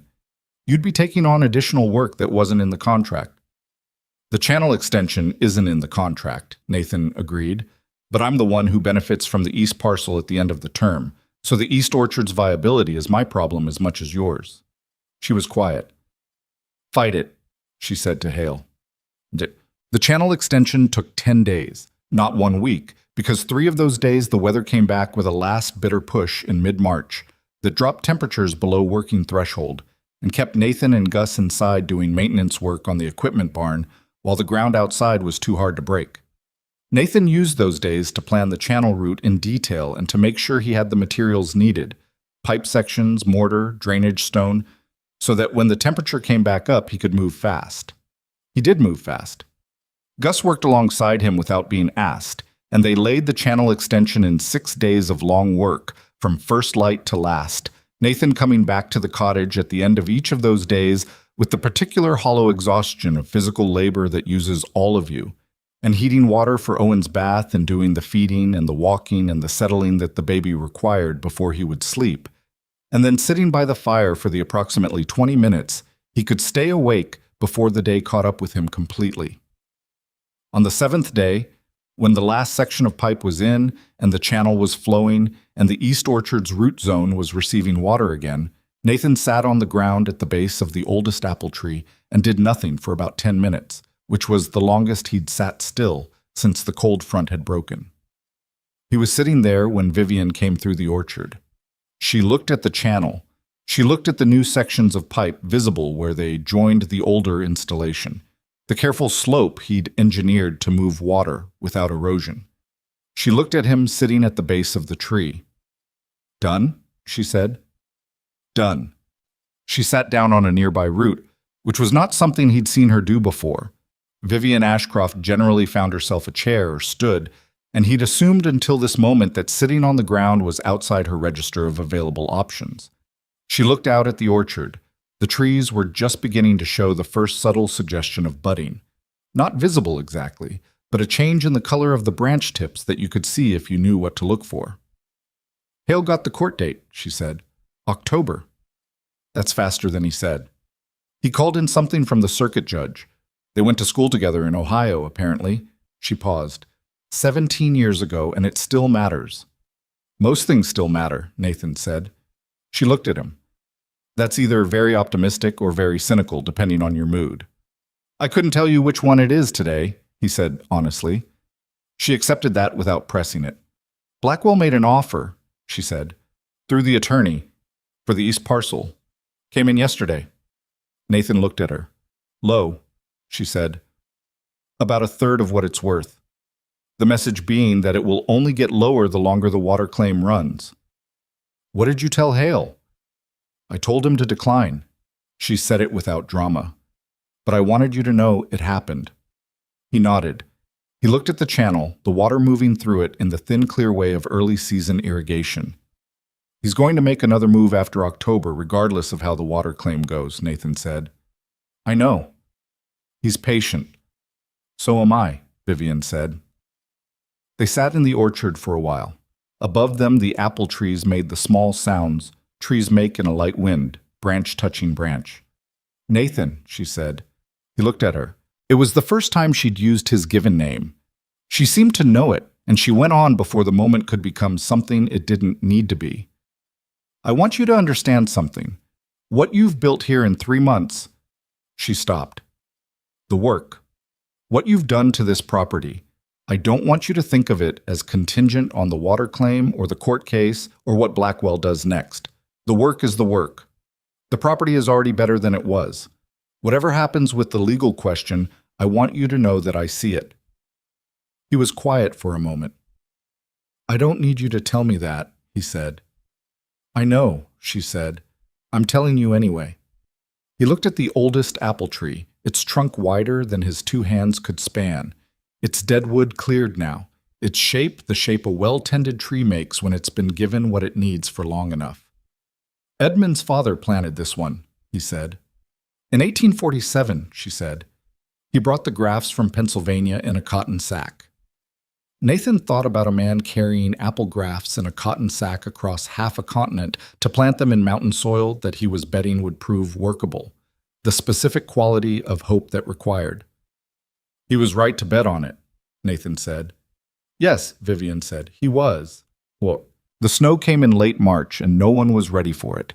It had been a dry month after the mid-March cold snap, dry enough that the mud had started firming up, and Nathan had begun thinking about the heavier spring work, fencing, structural checks on the upper pastures, the pruning that the orchard needed before the budding progressed too far.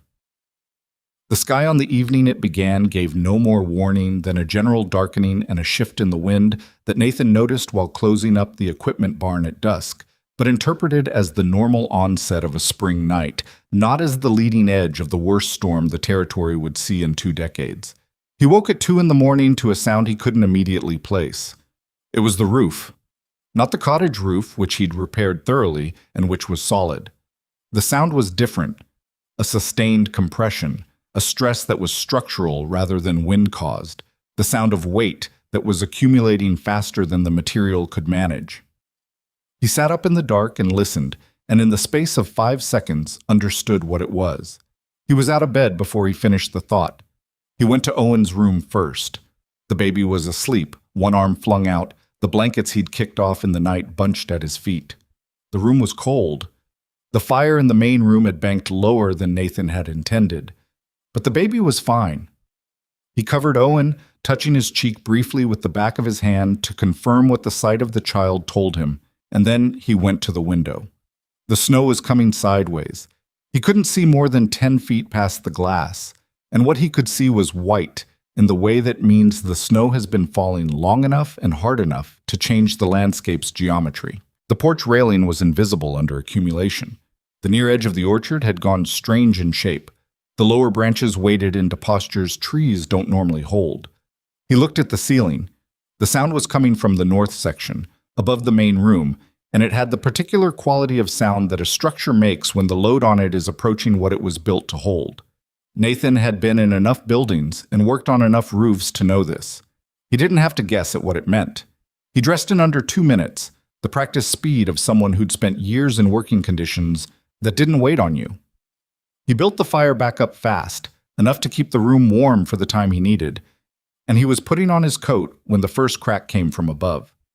Not catastrophic. Not yet. A single beam-level protest, sharp enough to hear over the wind. He went to Owen's doorway. The baby was still asleep somehow, with the profound indifference to structural crisis that is one of the more remarkable features of infant sleep. Nathan stood in the doorway and ran the calculation. If the roof held, everything was fine. He was worrying over nothing. If the roof failed on the north section, it would take the main room first. Owen's room was on the south end. The root cellar entrance was in the kitchen, which was between the two. If the north section came down fast, the kitchen might be accessible, and the root cellar was stone-walled and oak-doored, and nothing short of the whole structure coming down was going to reach Owen there. The root cellar. He moved.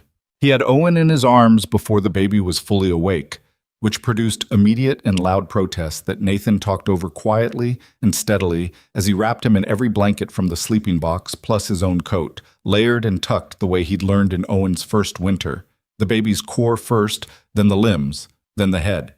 He carried him to the kitchen, opened the root cellar door, went down the 6 stone steps, and looked at the space. Cold. But not life-threatening cold. The root cellar held temperature better than the cottage because the earth around it didn't change as fast as the air above. He'd stored the winter vegetables down here until last month, and the temperature had stayed consistently in the range that kept things from freezing. He laid Owen on the floor. The flagstone was cold through the blankets, and the baby registered his opinion of this loudly. And he went back up to the kitchen and brought down the 2 remaining quilts from the chest near the fireplace, and the lamp, and the box of matches. He arranged a nest in the corner furthest from the stairwell, deep enough in the blankets that the child's own warmth would maintain the envelope, and he put Owen into it. Owen was furious about this entire situation.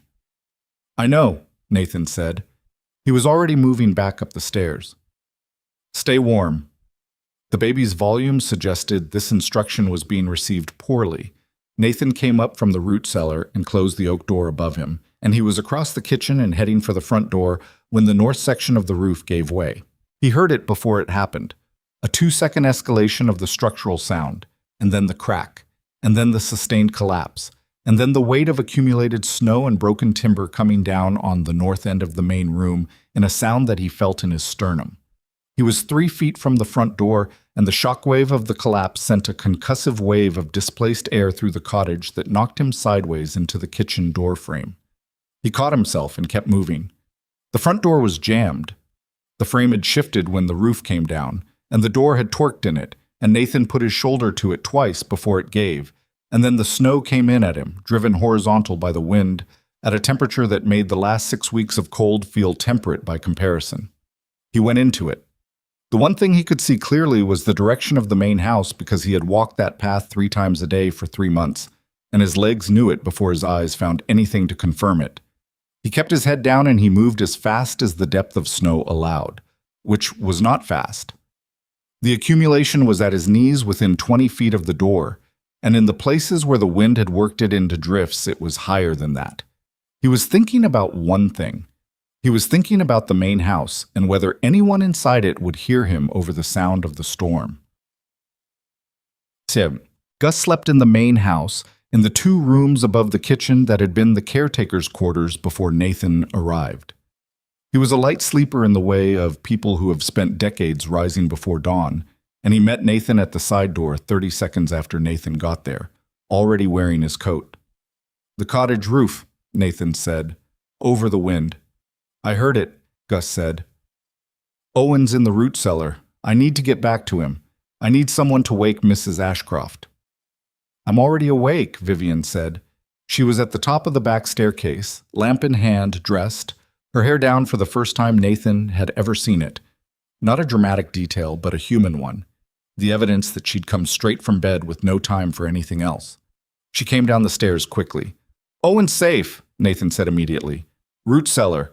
I need to get back to him. Then we go, she said. Not, we'll discuss this, not tell me more about the situation. Just, we go. Gus got 2 lanterns and a coil of rope from the mudroom, which told Nathan he was thinking clearly about the visibility situation.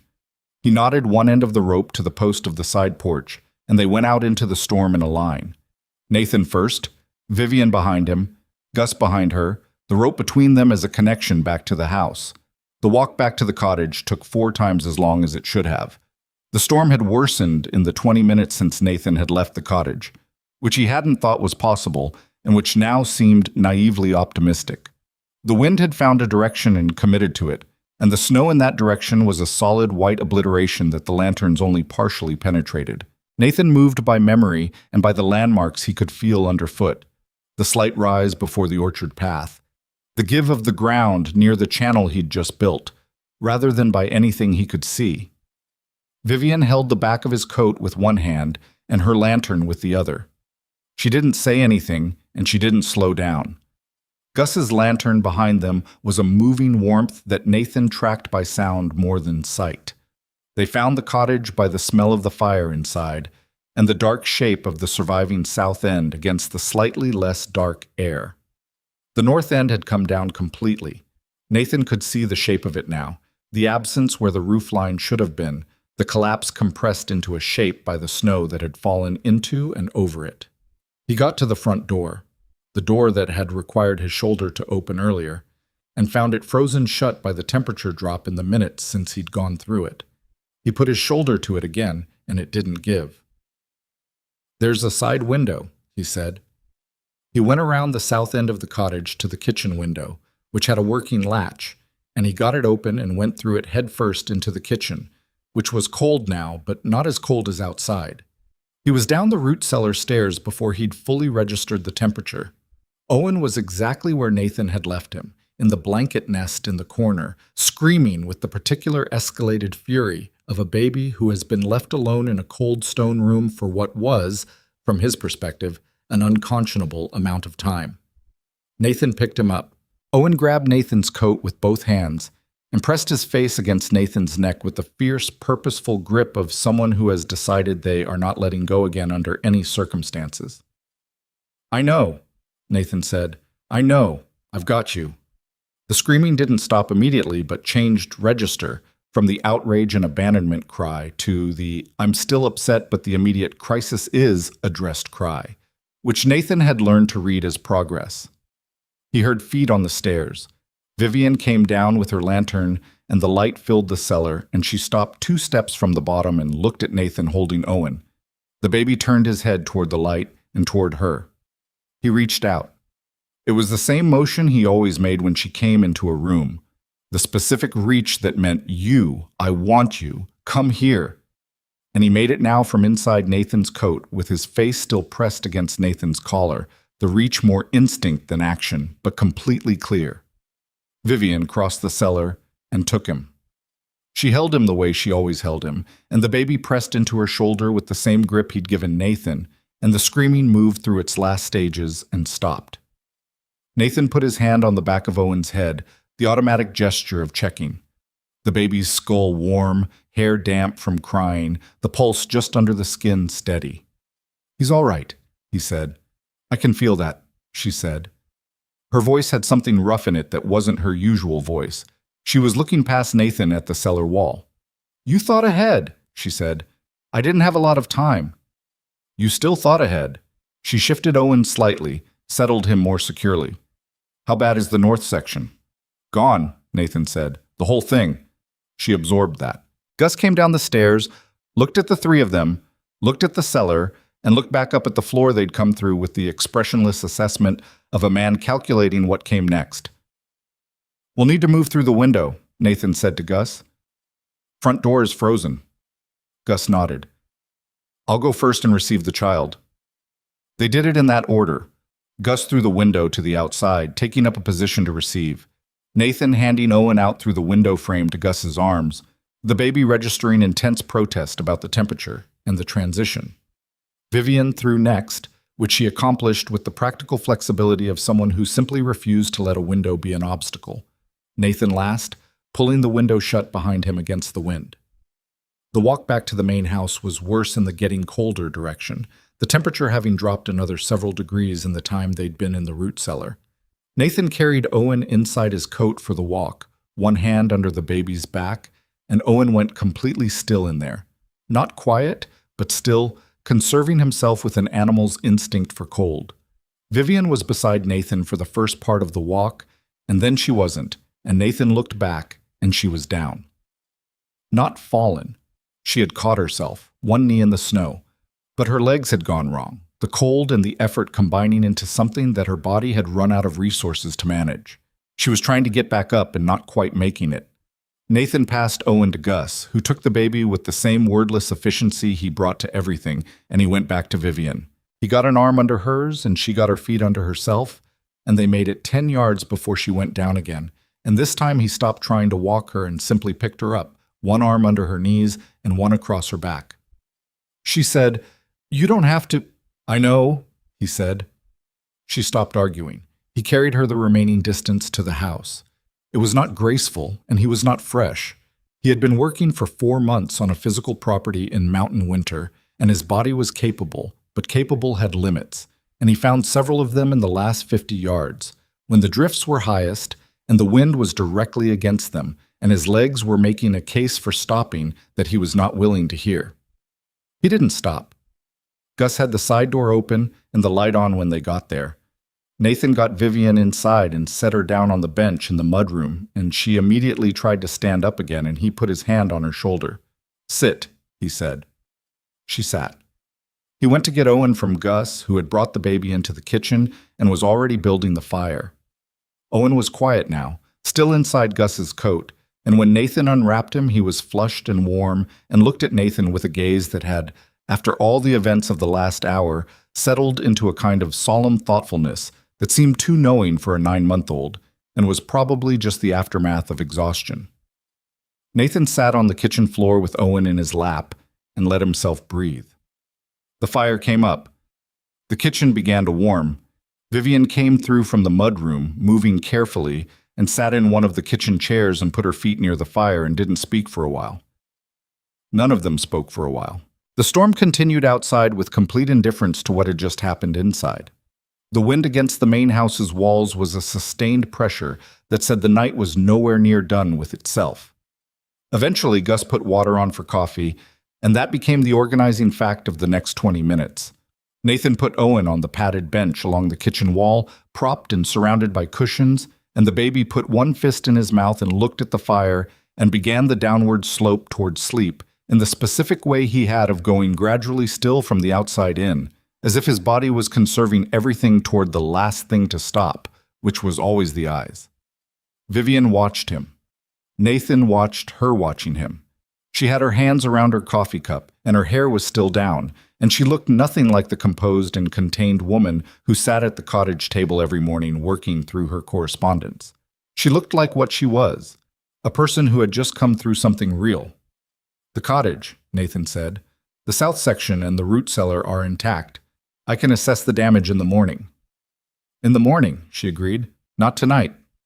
"Not tonight." She looked at him across the kitchen table. "How long to rebuild the north section?"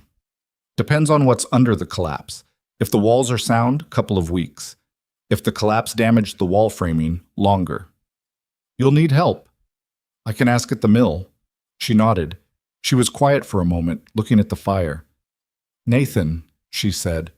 She used his name the way she had in the orchard that afternoon a week ago, with the same quality of deliberateness. He waited. "Tonight," she stopped. She wasn't a woman who started sentences and didn't finish them. The fact that she'd done it now told him something about how much the night had cost her. "I want you to know that what you did tonight, putting him in the cellar before you came for help, the rope, Not leaving me in the snow. She stopped again. I am not good at saying this kind of thing. I know, he said. I'm going to say it anyway. She looked at him. You didn't have to come back for me.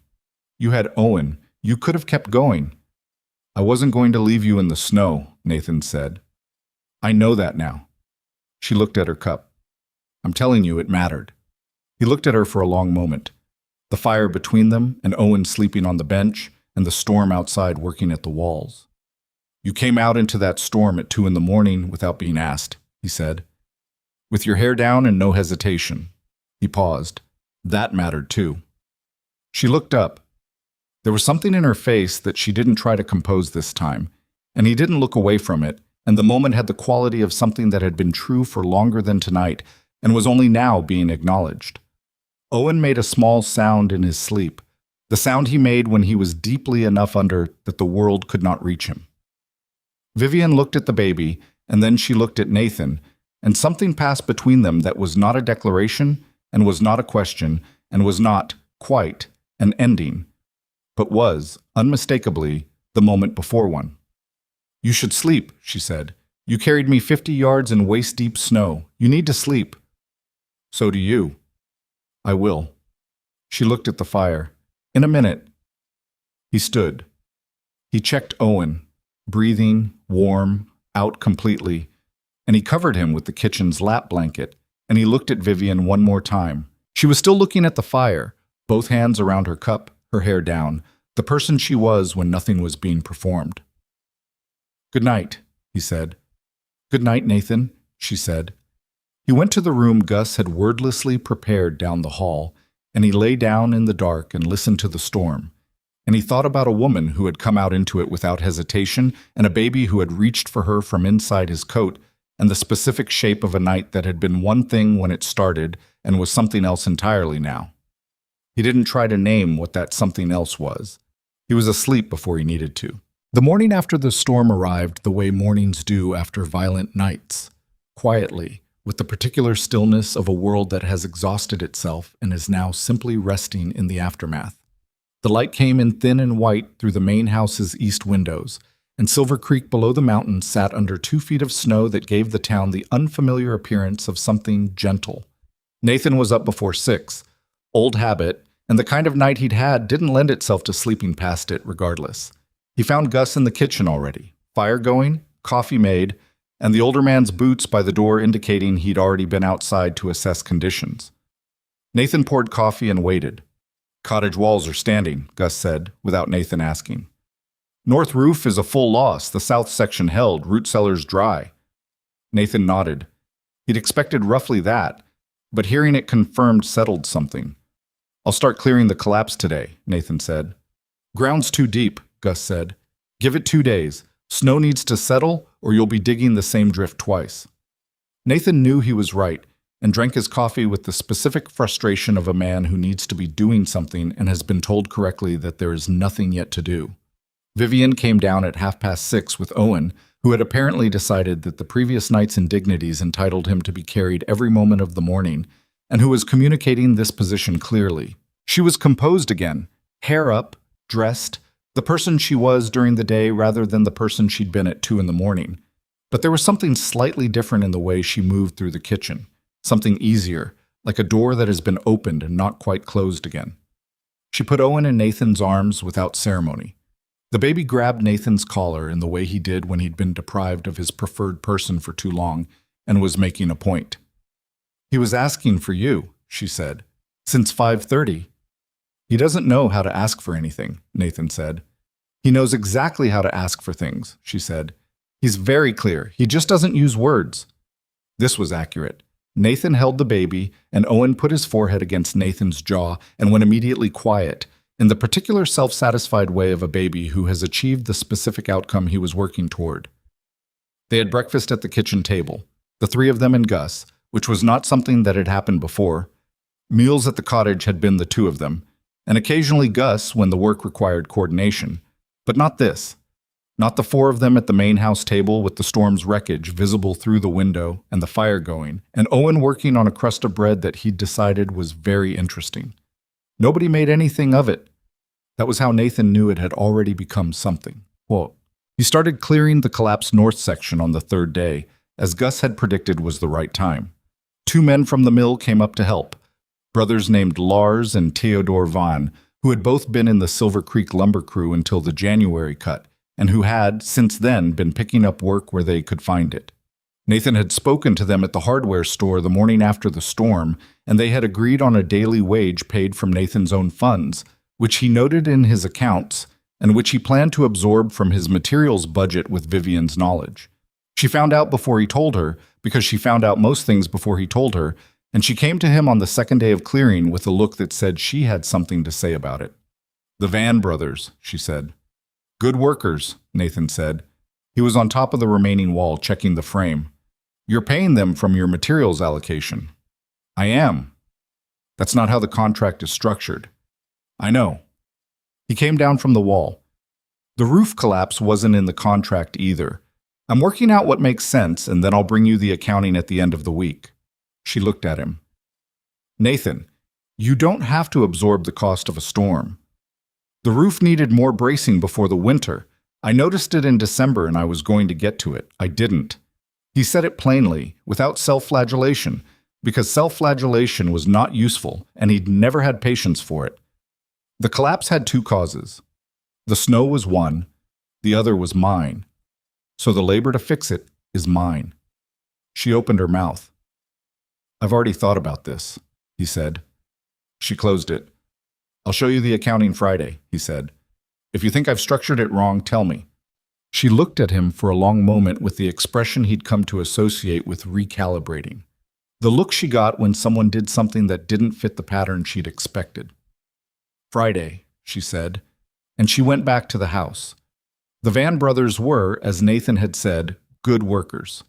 Lars was methodical, and Theodore was fast, and together they made the kind of team where one's qualities covered the other's gaps. They cleared the collapse in 4 days, sorted the usable timber from the loss, and helped Nathan set the new wall framing on the 5th. By the end of the second week, the north section had a new roof, properly braced this time, with the cross-beam structure that Nathan had noted in December and deferred and would not defer again.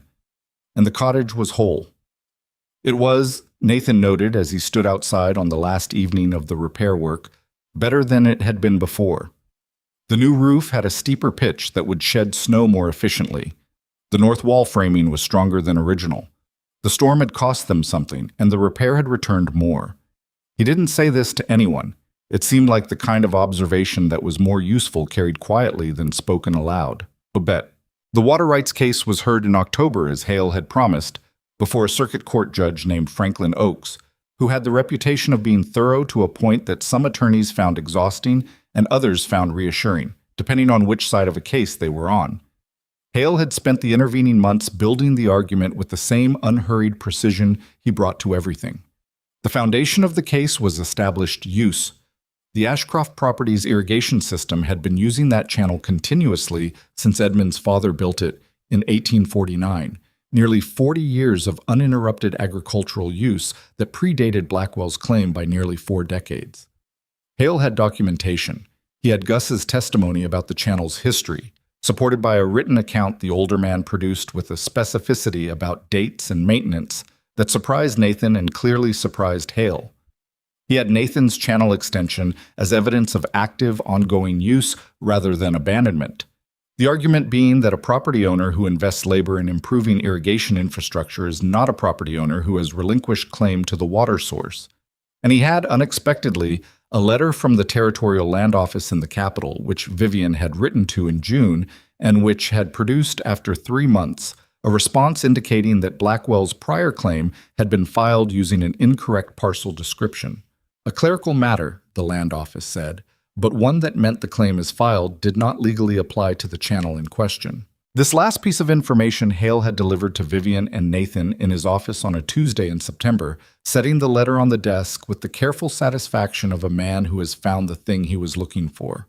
Nathan had looked at the letter. He had looked at Hale. He filed it wrong? He said. His attorney filed it wrong, Hale said. Transposed 2 digits in the parcel number. The claim describes a different piece of land. How did that happen? Hale looked at him with the mild expression of a man choosing between several answers. I believe, he said, that the filing was done quickly, before he had fully consolidated the property records he needed. He was moving fast to get the claim in before the news of your contract reached him, and he was moving fast enough to make a mistake. He paused. Careful people make fast mistakes. Blackwell's attorney made the argument in court that the clerical error was correctable and the intent of the filing was clear. Judge Oakes listened to this argument with the expression of a man who has heard many arguments about intent and remains more interested in what was actually done. He ruled that the claim as filed was not valid for the channel in question, and that the Ashcroft property's established use rights were therefore uncontested. Cornelius Blackwell was in the courtroom when Oakes read the ruling. Nathan watched his face from across the room, and the face told him nothing, because Blackwell was the kind of man whose face only told him nothing, which was itself information. After the session, in the hallway outside the courtroom, Blackwell stopped beside Nathan. Nathan didn't move. Blackwell looked at him for a moment with the flat assessment of one man taking the measure of another. You've got some years left on that contract, Blackwell said. 4 years and 2 months, Nathan said. Blackwell nodded slowly. You're not what I thought you were, he said. There was no warmth in it. It was a factual revision, stated plainly. What did you think I was? Nathan said. A problem that would go away, Blackwell said. He walked away down the courthouse hall, his boots on the stone floor deliberate and unhurried, the walk of a man who has the resources to absorb a loss and move on to the next calculation. Nathan watched him go and felt no particular triumph about it. Triumph was for clean victories, and this had not been clean. It had been months of legal maneuvering and additional work, and a storm that had taken his roof, and a night that had nearly taken worse than that. What he felt instead was something quieter. The specific satisfaction of having stayed in the right, not as a performance, but as a practice, through the kind of sustained pressure that was designed to make you either leave or compromise. He had not left, and he had not compromised, and neither had Vivian, and the channel that watered the East Orchard was still his to use, and the contract was intact, and the work ahead of them was still what it had always been. He went to find Vivian. Again, she was outside the courthouse on the front steps, talking to Hale, and she looked at Nathan when he came through the door and read his face before he said anything.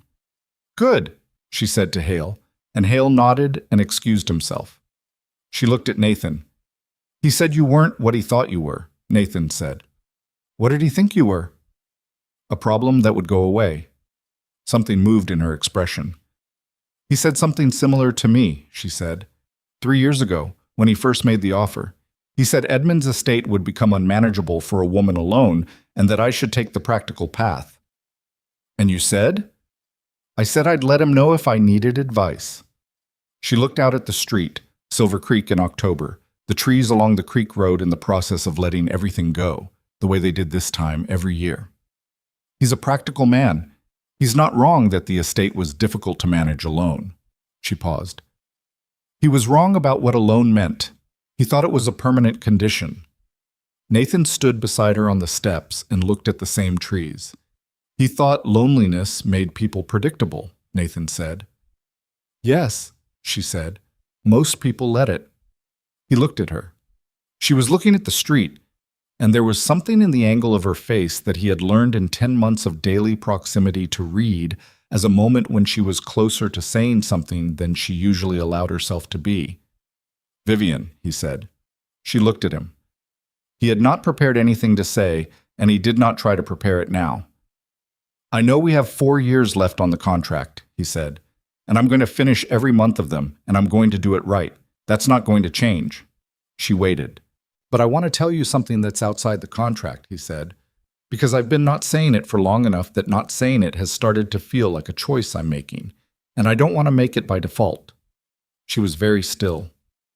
That night in the storm, he said, you came out in 2 minutes without being asked, in the dark, in the worst weather this territory has had in 20 years, because a child you are not obligated to needed help.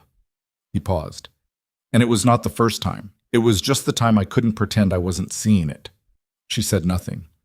I'm not asking for anything, he said, I'm not in a position to ask for anything, and I know that, and I'm not going to make this into something you have to manage.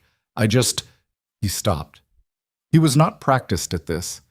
He had loved Alice with the easy fluency of two young people who had grown into each other before they knew what they were doing.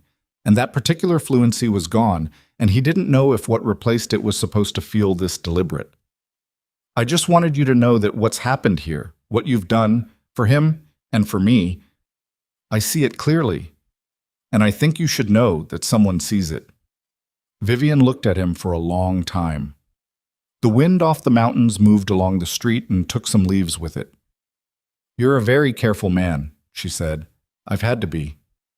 "I know." She looked back at the street. "I've been careful too for 3 years. It becomes a way of moving through the world." She paused. "I had decided it was the right way. And now?" She looked at him again. "And now I'm not sure it's the only way." She said it simply, without performance, the way she said most true things. "That's the most I can tell you honestly." "That's enough," he said. She looked at him to see if he meant it. He did. 4 years and 2 months, she said. "I'll be here," he said. She nodded once, the small, definite nod that meant a thing had been registered and would be acted on in her own time. And she walked down the courthouse steps to where Hale's wagon was waiting, and Nathan stood on the steps for a moment in the October cold before following. The school opened this following September. Not the building Vivian had first described. That one had been revised twice as the planning developed, and the actual scope of need became clearer. The structure growing from her original vision into something larger and better considered, with 3 classrooms instead of 1 and a nursery building adjacent that Martha Doyle had been recruited to run, having turned out to have both the organizational ability and the fierce practical warmth that the role required. The opening was a community event in the way of things that communities have been waiting for without knowing it. The attendance was twice what anyone expected, and the room was loud with children and their parents, and the particular quality of noise that happens when people are proud of something that belongs to all of them. Nathan was there with Owen, who was 20 months old by September, and was, as Vivian had predicted almost a year earlier, walking well ahead of what anyone would have scheduled. He walked the way he did most things, with the slightly forward-leaning determination of a child who has decided that the next place he's going is worth getting to quickly. And he made his way through the opening day crowd with the focused purpose of someone who has identified all the interesting things and is working through them in order. Vivian was at the front of the schoolroom when Nathan found her, talking to the 2 teachers she'd recruited from Fort Wallace, a woman named Ellen Marsh, who had the calm and the posture of someone who had been managing rooms full of children for a long time and was not afraid of any configuration of them, and a younger man named Thomas Griggs, who had a copy of a geography atlas tucked under his arm and the excited energy of someone doing exactly the thing they were supposed to be doing. Nathan stood near the door and watched Vivian with the teachers, and what he noticed was the quality of her engagement, not the managed composure of the woman who had sat at her table working through correspondence every morning, but something more alive. Something that had been finding its way back into her gradually over the course of a year and was fully present now, in this room, with these people. She had looked like this in the orchard in spring, when the apple trees came into bloom, and she walked among them with her hand on the rough bark of the oldest ones, and told him, without much ceremony, that Edmund had been right, that a fruit tree was an argument for optimism, and that she thought she was starting to understand it the way he'd meant it. She had looked like this in August, when the East Orchard's first full harvest since Nathan had taken over the property came in 3 weeks early and better than the previous foreman's last recorded yield, and Nathan had stood in the orchard at dusk counting crates, and she had come up beside him and stood there for a while without saying anything, which was one of the things he appreciated most about her company. She had looked like this the morning Owen took his first unassisted steps across the cottage kitchen and fell directly into the chair leg and sat down hard on the flagstone, and then looked at both of them with the expression of a child deciding how to categorize what had just happened, and they had both dropped what they were doing and crossed the room to him at the same moment, and arrived at the same moment, and crouched on either side of him and looked at each other over his head and started laughing at the same time. The helpless, real laughter of 2 people who are no longer trying to manage their responses. That had been the morning, Nathan thought, when the thing between them became undeniable, though it had been building long before that, and would take longer still before either of them named it fully. Owen found him near the school door and grabbed his hand and pulled. "I know," Nathan said. "Give me 1 minute." Owen gave him approximately 30 seconds before the pulling became more insistent. Vivian caught his eye from across the room. She raised one eyebrow, the expression she used when Owen was being unreasonable and found it funny, and excused herself from the teachers and crossed to them.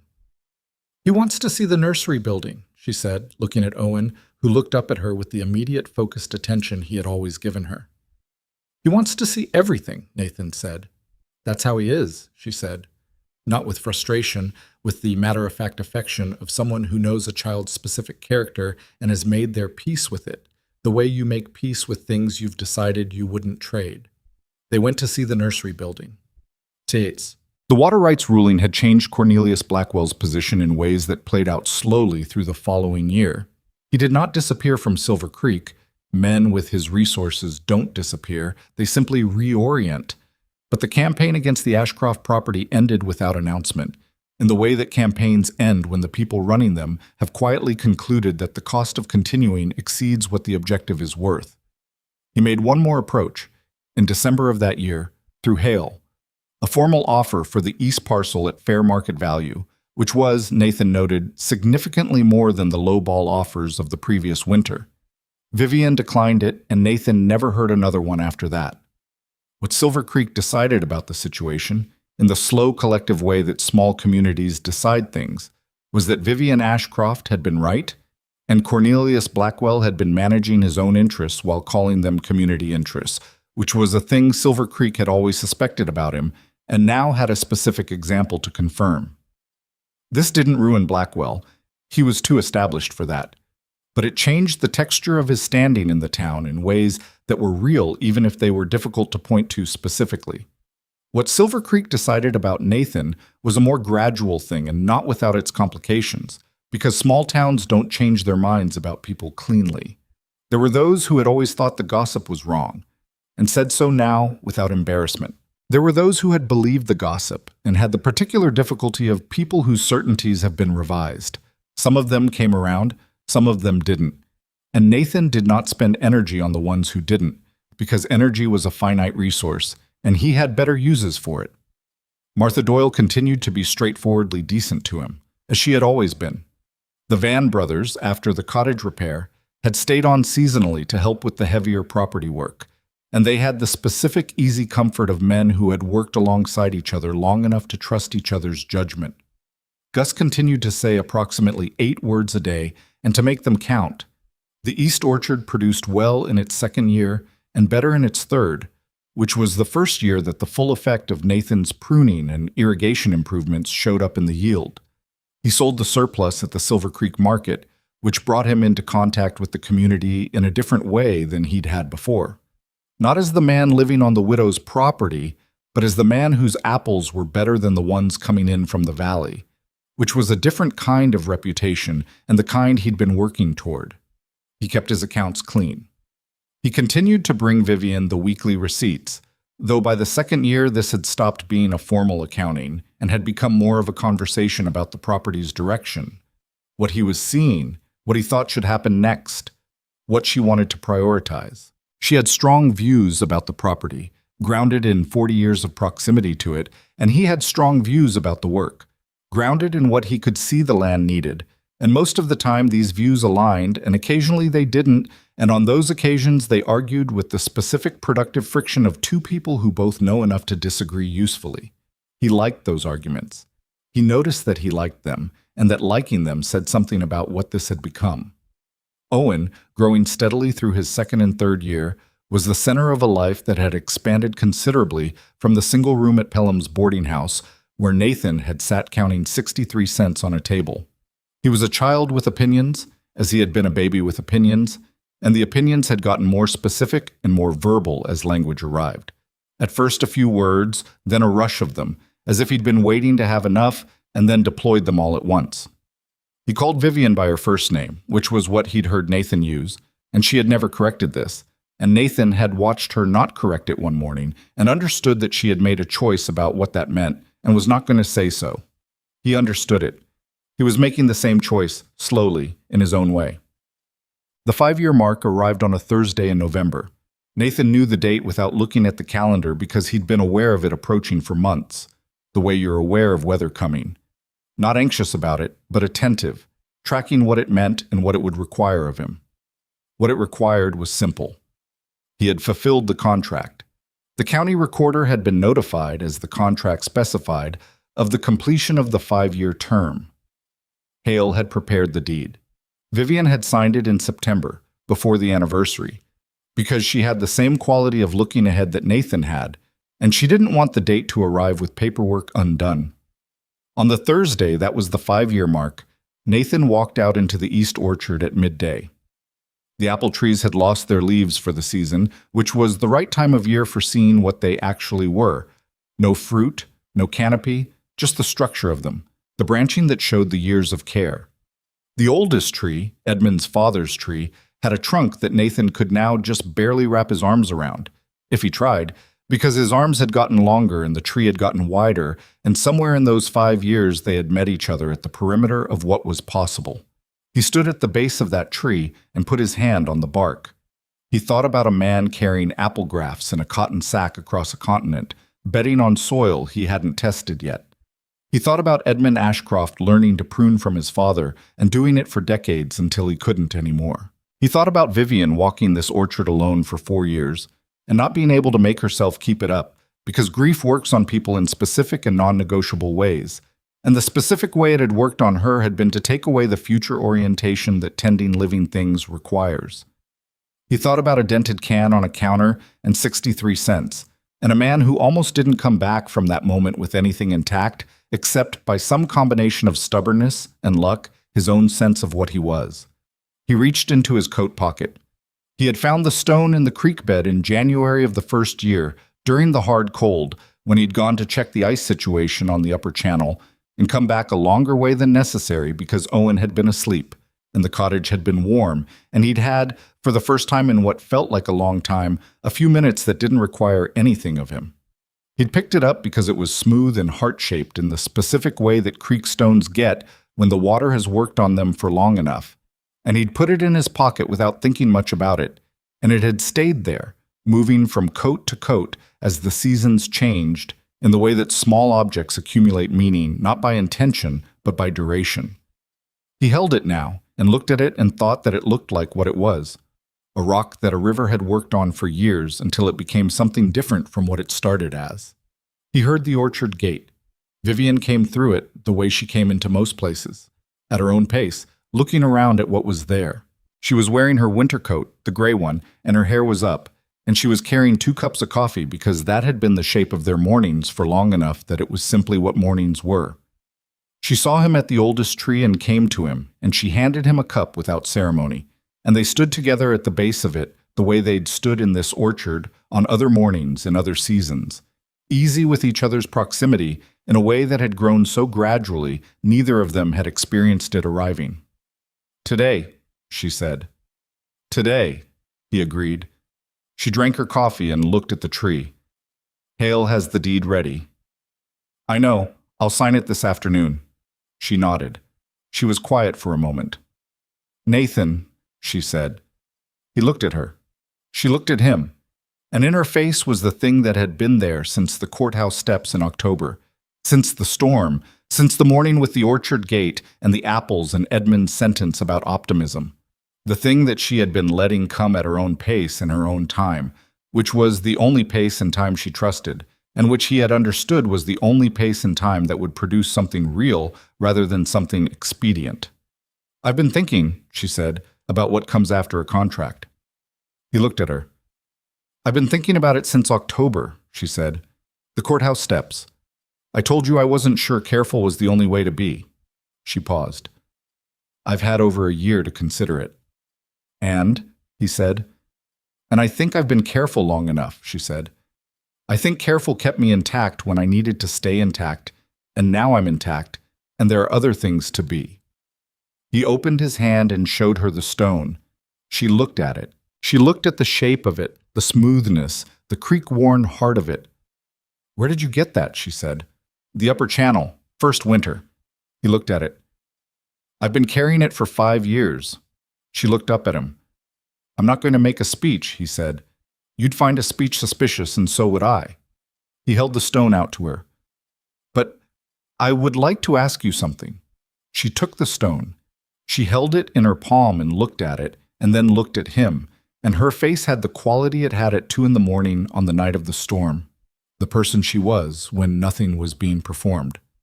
Ask, she said. Will you? He stopped. He started again. We've already built something. The orchard, the property, the mornings. Owen knows your name better than he knows most words.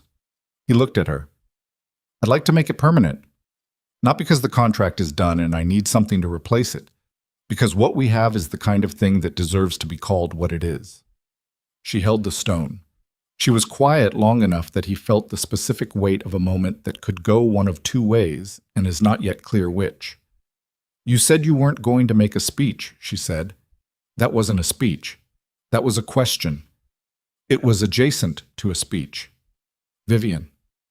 She looked at him, and the something in her face resolved into a clarity that was not performance and was not management and was simply, finally, what was true. Yes, she said. He breathed. Yes, she said again, more simply, the second one being the one that was just for herself, the confirmation of her own choice acknowledged inside her own chest. She put the stone in her coat pocket. He watched her do it, and something moved through him that was not triumph and was not relief. Though it contained both, it was more like the specific feeling of standing in a place you've been working toward long enough that arrival feels less like excitement than like rightness. Like a thing settling into the position it was always going to occupy, given enough time and enough work and enough honesty about what was actually there. They stood under the oldest apple tree in the Ashcroft orchard on a Thursday in November, and the mountains above them were already carrying the gray weight of incoming winter, and Silver Creek below them was doing what it always did, and 4 years of Novembers had made this place familiar enough to feel like what it was. Home. Not the word Nathan had been working toward when he'd walked into Dutton's general store, with 63 cents and a dented tin and a son who needed more than he could give alone. He hadn't been working toward a word. He'd been working toward the next day, and then the next, and then the contract, and then the property, and then the work itself, and somewhere inside all that forward motion the word had assembled itself from the materials available. Vivian handed back his coffee cup, which had gone cold. Owen's going to want lunch, she said. He always wants lunch, Nathan said. He also needs new boots. The left one has a hole. I know about the boot. I ordered a pair from Wallace's. They should be in Thursday. This is Thursday. Then they should be in. She turned toward the orchard gate, and he fell into step beside her, and they walked out of the orchard together the way they had walked out of it 100 mornings in 5 years. There's a thing that people do not always understand about the lives that look simple from the outside. The man who works the land, the woman who keeps the accounts, the child who grows up between them learning the names of trees. The thing they don't always understand is that simple is not easy. Simple is the shape of a life after everything unnecessary has been removed, and what remains is what you actually chose, and what you actually did, and who you actually were when it was hard. Simple is what you have left after the storm, and the lawsuit, and the long cold morning in February when the work didn't want to be done, and you did it anyway, and the night when someone needed you and you didn't calculate whether it was your obligation before you went. Nathan Mercer had been, at the start of this story, a man with 63 cents and nowhere to fall back on. He had been reduced by circumstance to the smallest possible version of his situation. 1 room, 1 child, 1 winter coming, no margin. And what that reduction had exposed, the way cold weather exposes the bones of a landscape by stripping everything temporary away, was what he was actually made of, the willingness to work, the refusal to be diminished by other people's assessments of him, the specific quality of love that shows up every morning regardless of how it was received the day before. Vivian Ashcroft had been a woman enclosed by her own grief in a house that had too many rooms. She had been careful, and she had been capable, and she had managed, which is the word people use when they mean surviving, without quite admitting that's what they mean. She had needed nothing so urgently as something to care about that would care back, and she had known better than to arrange for that need to be met quickly, because quick things in her experience did not hold. They had been given to each other by a dented can and 63 cents, and the specific cruelty of a man who needed an audience to feel his own power. Life worked like that sometimes. The worst moments produced the pivots. The thing that was supposed to break you turned out to be the door. Owen Mercer grew up in the East Orchard cottage with the mountains to the north and the valley to the south, and the sound of his father working in the mornings, and the sound of Vivian's pen-on correspondence at the table, and the particular texture of a childhood that had two people looking in his direction at all times, which was not something he took for granted, because children who have been through uncertain early months sometimes develop an awareness of security that children born into it don't quite have, a quiet knowledge that what they have was built and is held by ongoing effort. He was a good man when he grew up, not a perfect one. The family did not produce perfect ones, but good in the specific ways that matter, honest about what he had and honest about what he owed, and willing to work for the distance between those two things. He kept his father's accounting method. He touched each coin, and he didn't just look. And the dented tin, the one from Dutton's general store, the one that had been the whole shape of a moment that changed everything. Dutton had put it back on his shelf after that morning, intending to mark it down further and sell it, and somehow it had never been purchased, staying on the shelf through seasons and through the years, until a Tuesday in spring when Martha Doyle, who had been helping reorganize the store after Dutton retired, and his nephew took over, found it on the back of the bottom shelf and held it up in the store's thin light. The nephew, who had been told the story by enough people that he knew what the tin was, said simply, "Put it out front." They put it in the window. And Silver Creek, which had long since stopped thinking about the gossip and the lawsuit and the things that Cornelius Blackwell had tried and failed to do, walked past that window and knew what they were looking at, even the ones too young to have been there for it, because the story had become the kind of story that towns carry in their particular memory. The kind about what a person is made of when everything extra has been taken away, and what you can build from that, if you're willing to work and to stay, and to refuse to let other people's cruelty be the last word about who you are. The last word, as it turned out, was not a word at all. It was an orchard in November, 2 cups of cold coffee, a stone worn smooth by years of water, and a woman who had been careful long enough and had finally decided to be something else. It was a child running between the apple trees, calling a name. It was a morning like any other morning, which is to say, it was everything.